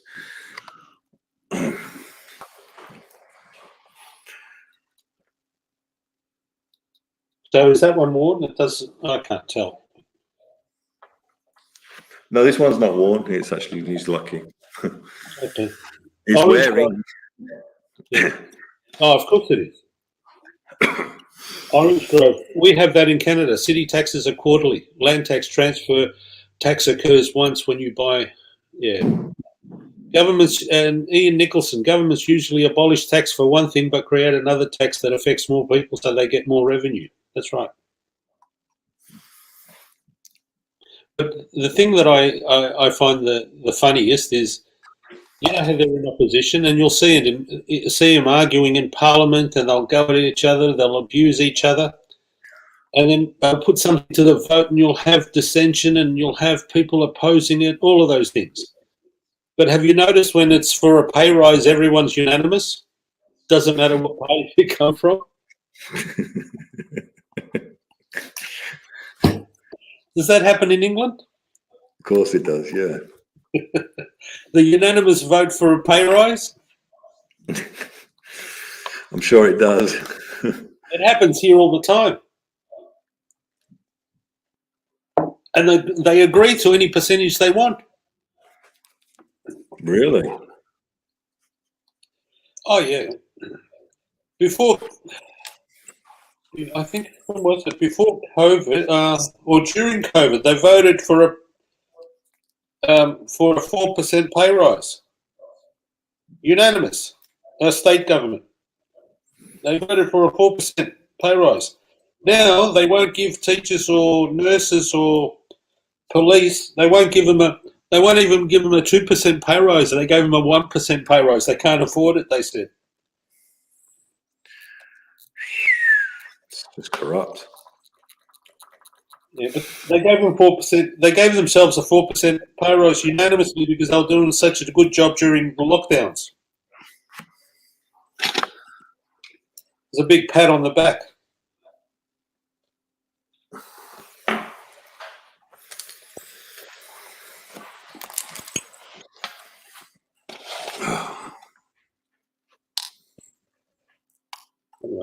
Doesn't matter.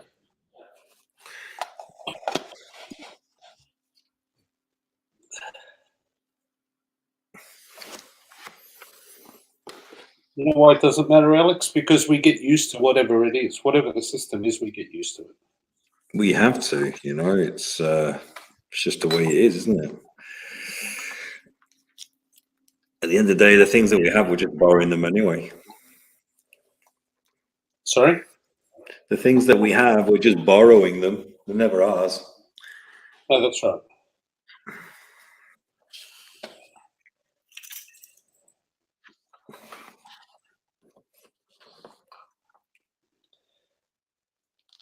Yeah, we're just custodians.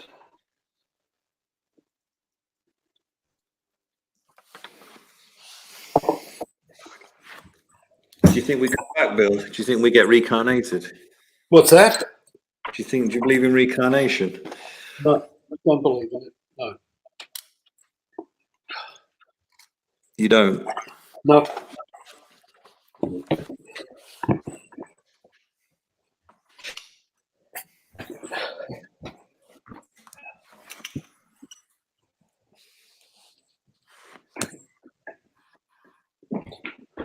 What's do you think? Do you think animals think that? Anything like that?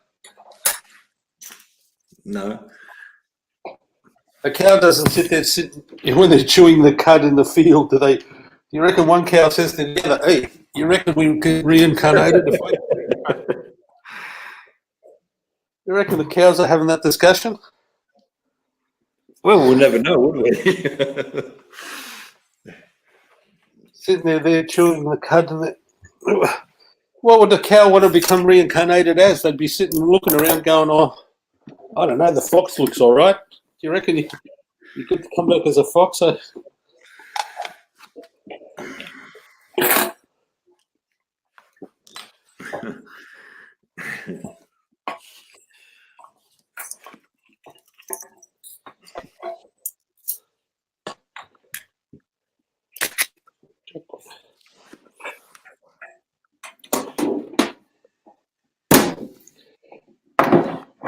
So no, I don't think so, Alex.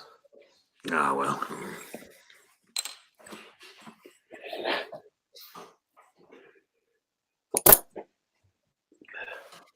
Do you think? What about you? Do you think you'll get reincarnated? God, I dread to think what I'll come back as.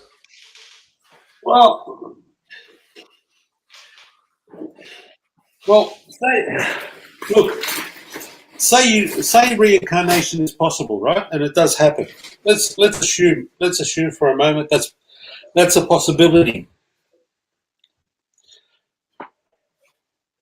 Okay. The fact that you can't remember what you were in a previous life is pointless, doesn't it? It's meaningless that you've been reincarnated.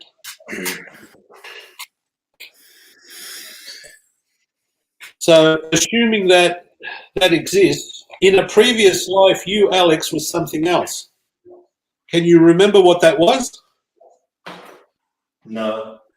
So why would you worry about being reincarnated into something else that you won't even be aware that you once were Alex? That's a good one. I never thought of that. So, no, I don't think so.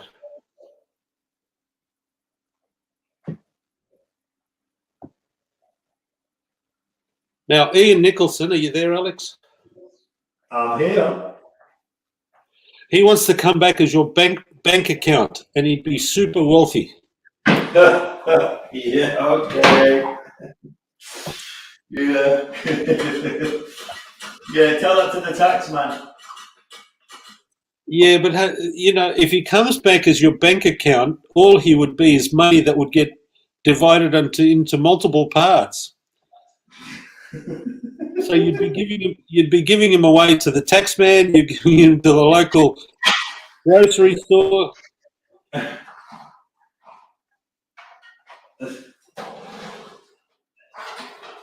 think he needs to rethink that one.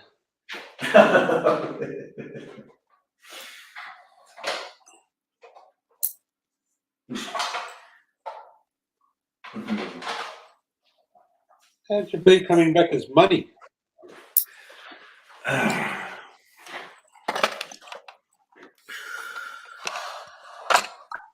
That'd be the worst thing, coming back as currency. Get shoved in people's pockets, you get thrown on the ground, you get down the toilet, get left in behind in a shopping bag, and then get tossed and go to the tip.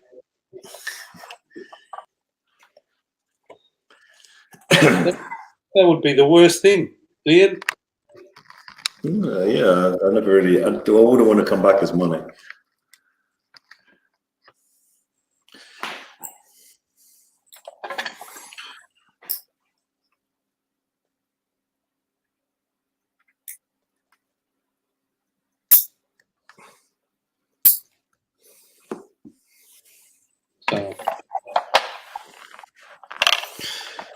Well, I've got the dial out. You can see that's the original day-date dial factory. It's actually hidden hers. We've got a ladies' president to do, and also which belongs to which is a couple's watch. Is that they're actually together? Yeah, they're married, so they're his and hers. Okay.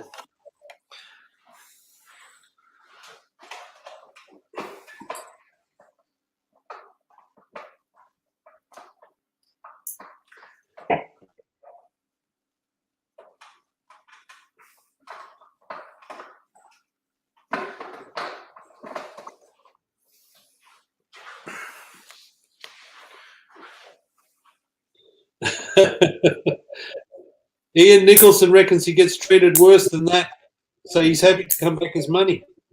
Oh, really? Who treats him like that? I don't know. He must be paying a small fortune. He must be paying a small fortune for that service, Alex.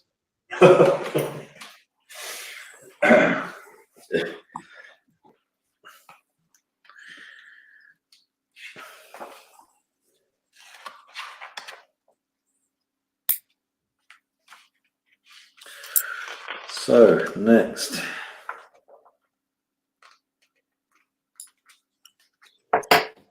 I have this is called the yoke for the cam, which just sits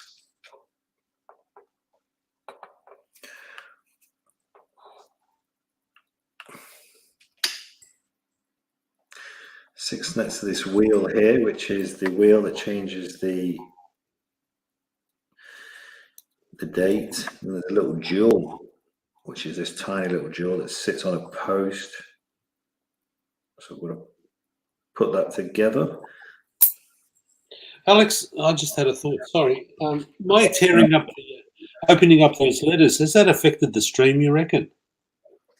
Didn't think of that. By what, sorry? Me opening up the letters, do you think that's had an impact on the stream? I mean, you can hear it, but I wouldn't say it's had a negative impact.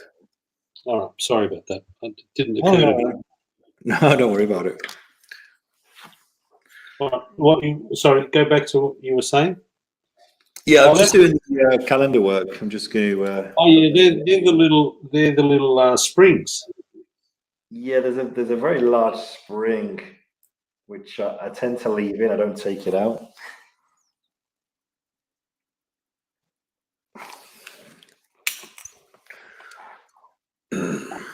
So to move this spring back, it's quite a strong spring. This is the spring here. To move it back, I'll switch the light up so you can see it. To move it back, I don't use a tweezers. I use plastic because you can mark the plate.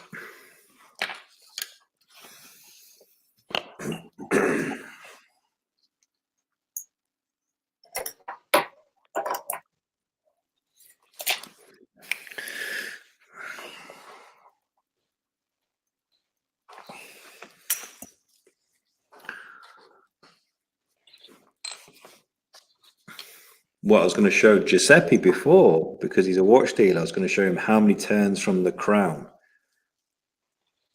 that you need to do if you've got a time machine to see whether or not the watch needs servicing.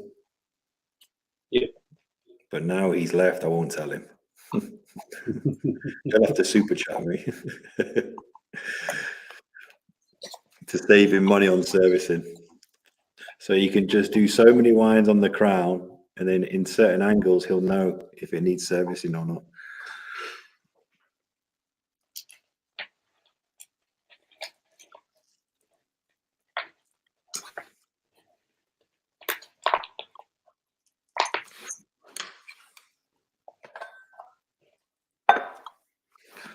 No, that's on the other side. Sorry.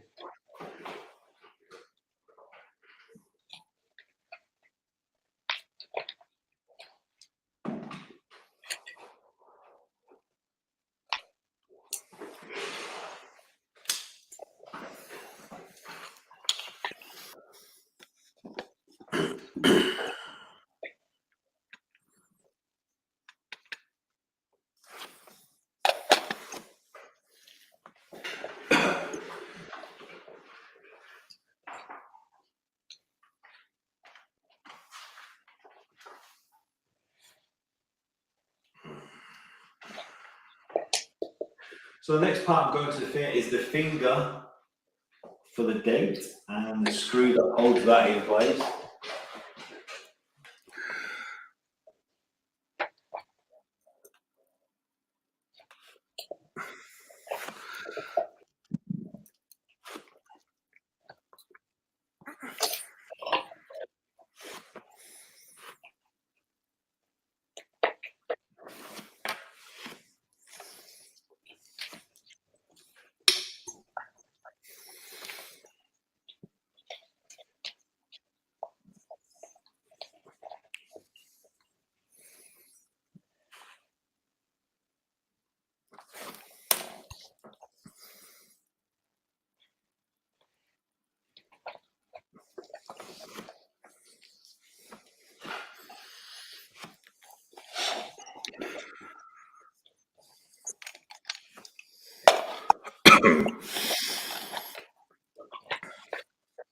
Place the hour wheel.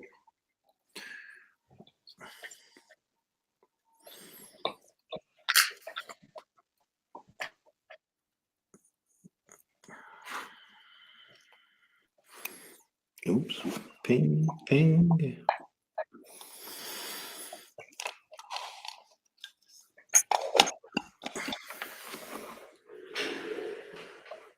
Alex, you had mentioned in your review the Sealander, that the next CW review will be your own. Yes. Be your own. I was just curious of what model are you considering. Well, there's quite a few, to be honest, that I'm interested in buying. I haven't added one. I haven't bought it yet, but I will be going down with D very soon to look at the new releases as well. I might be persuaded to get a new release, but I'm still making that. I'm still making that decision. But the Crystal Ward range are very, very well priced, extremely well priced.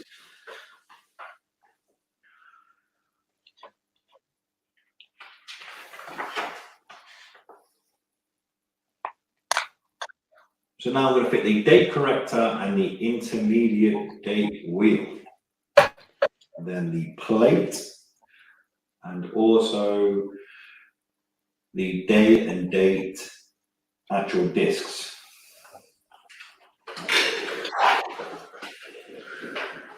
So Ian's also going to be purchasing a Christopher Ward as well. I'm going to try and persuade Bill to buy one as well.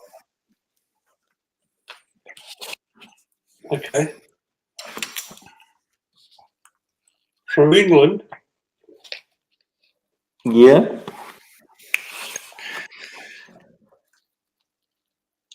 Well, when I go to Greece, I'll come across to England and buy it. Are you going to come over to the UK? Yep. Going to have to do a trapezi for you then, Bill. Then once I'm in Greece, to go to England is not a big deal, is it? No, not at all. So what is it, a £300 flight? What, from Greece to the UK? Yeah. Yeah, it's not expensive. It's like here.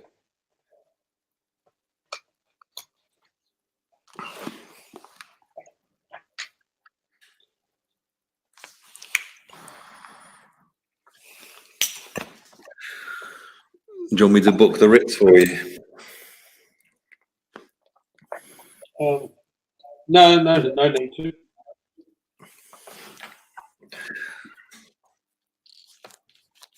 I can do that. I'll hire a Ferrari as well while I'm at it. Like a watch dealer. Like a watch dealer.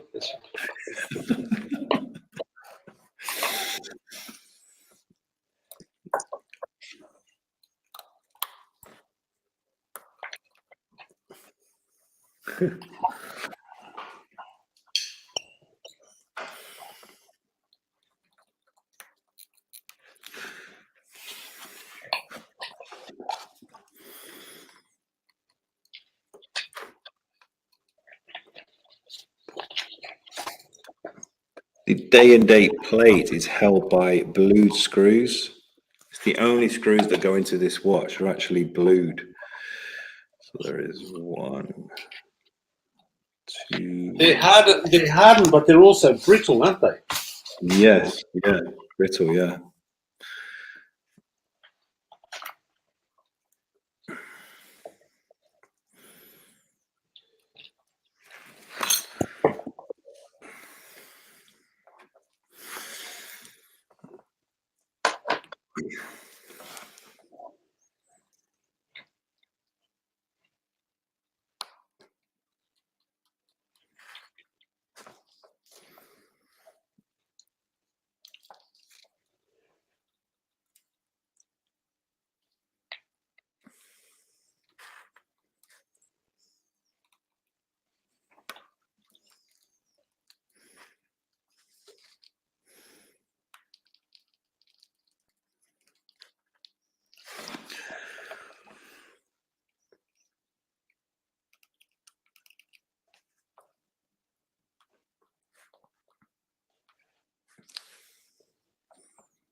So you can see from the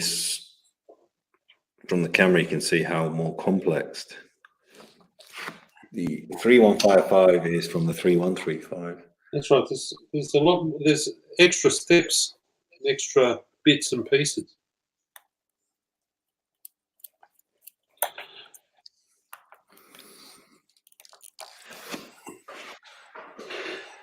Ian Nicholson. Oh, sorry, I haven't been following the chat.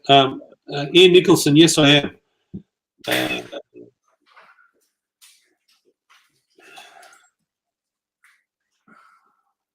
Next time I'm in the UK, I hope to visit. This is from Times or Tom's. Hope to visit their showroom. Shipping with duties to northern Michigan was a tad high. Worth it though. It's good to see the watch and feel it and have it in your hands before you buy it. Yeah, exactly. I agree.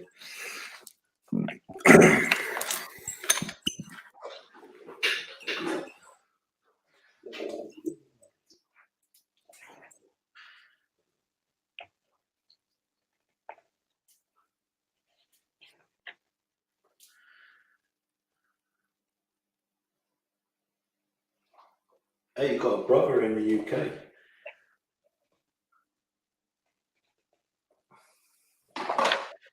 That's right, Ian.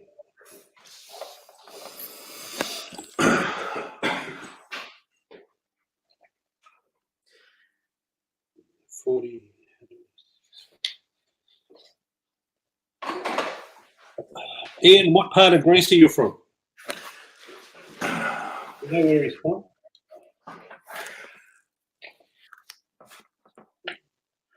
Alex?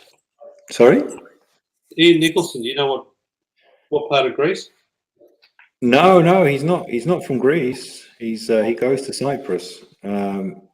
He's not Greek Cypriot. He really enjoys Cyprus and the culture. Okay.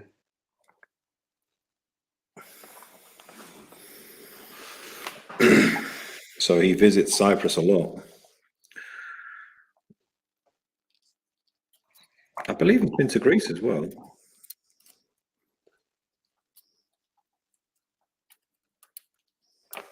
Okay. Is he Scottish? Is Ian Nicholson Scottish? Newcastle. From Newcastle. We've got a Newcastle up past Sydney here in Australia too. What place called Newcastle?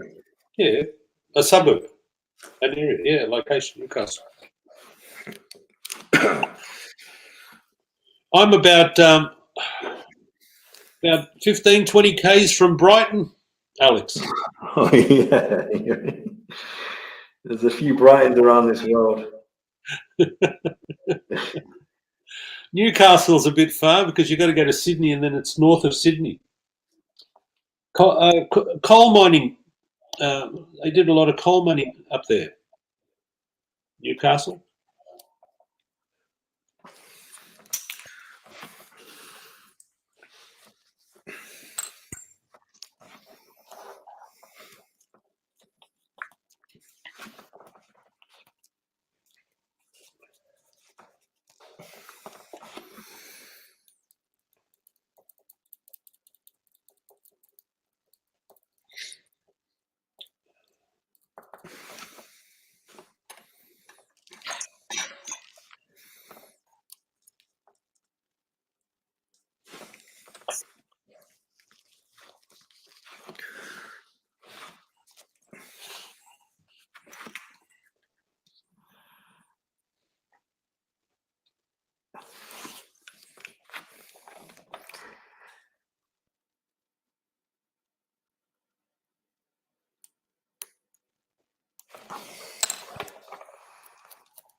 So now I'm going to place the day disc.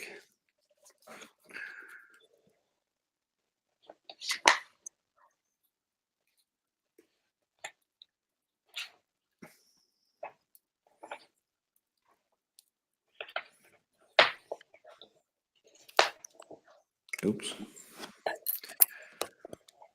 That would help.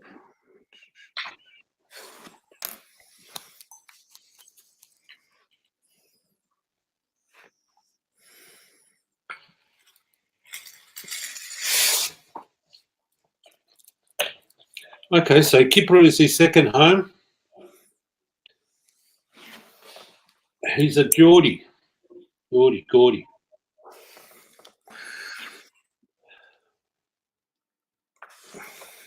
Orange Grove has, I am assuming, a Brighton in Ontario too. Newcastle upon Tyne, north of England. Okay. All right.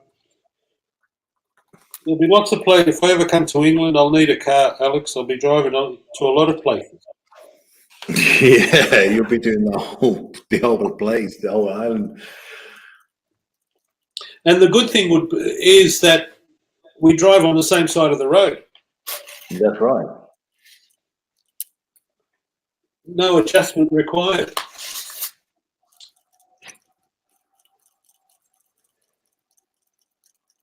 No adjustment required.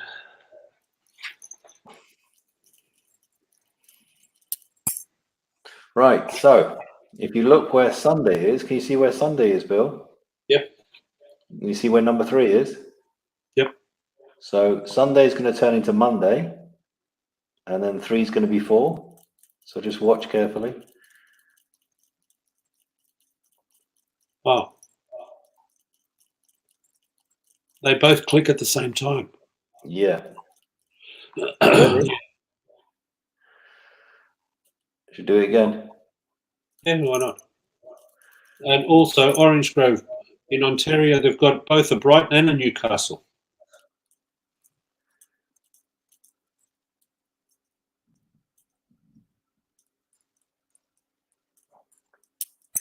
See that? Yeah, it's pretty good.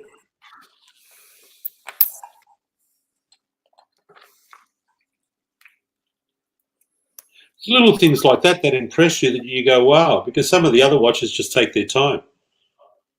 Yeah, it's double quick start, so it's rapid date change. It's clever.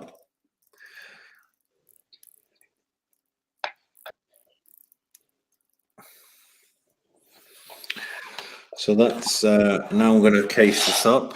Well, as in, I need to do the auto work and then case it up. I need to put the down hands on, but that's me finished for now because I've been on here for about over 2.5 hours.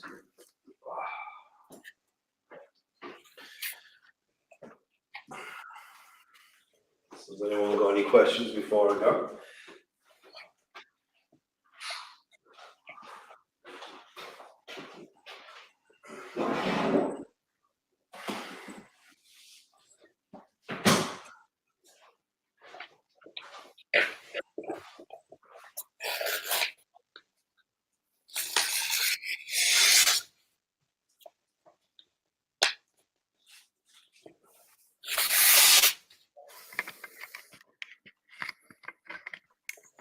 That's a no. I think so. All right. Good night, everyone. Take care, everybody. Thanks for watching. See you later.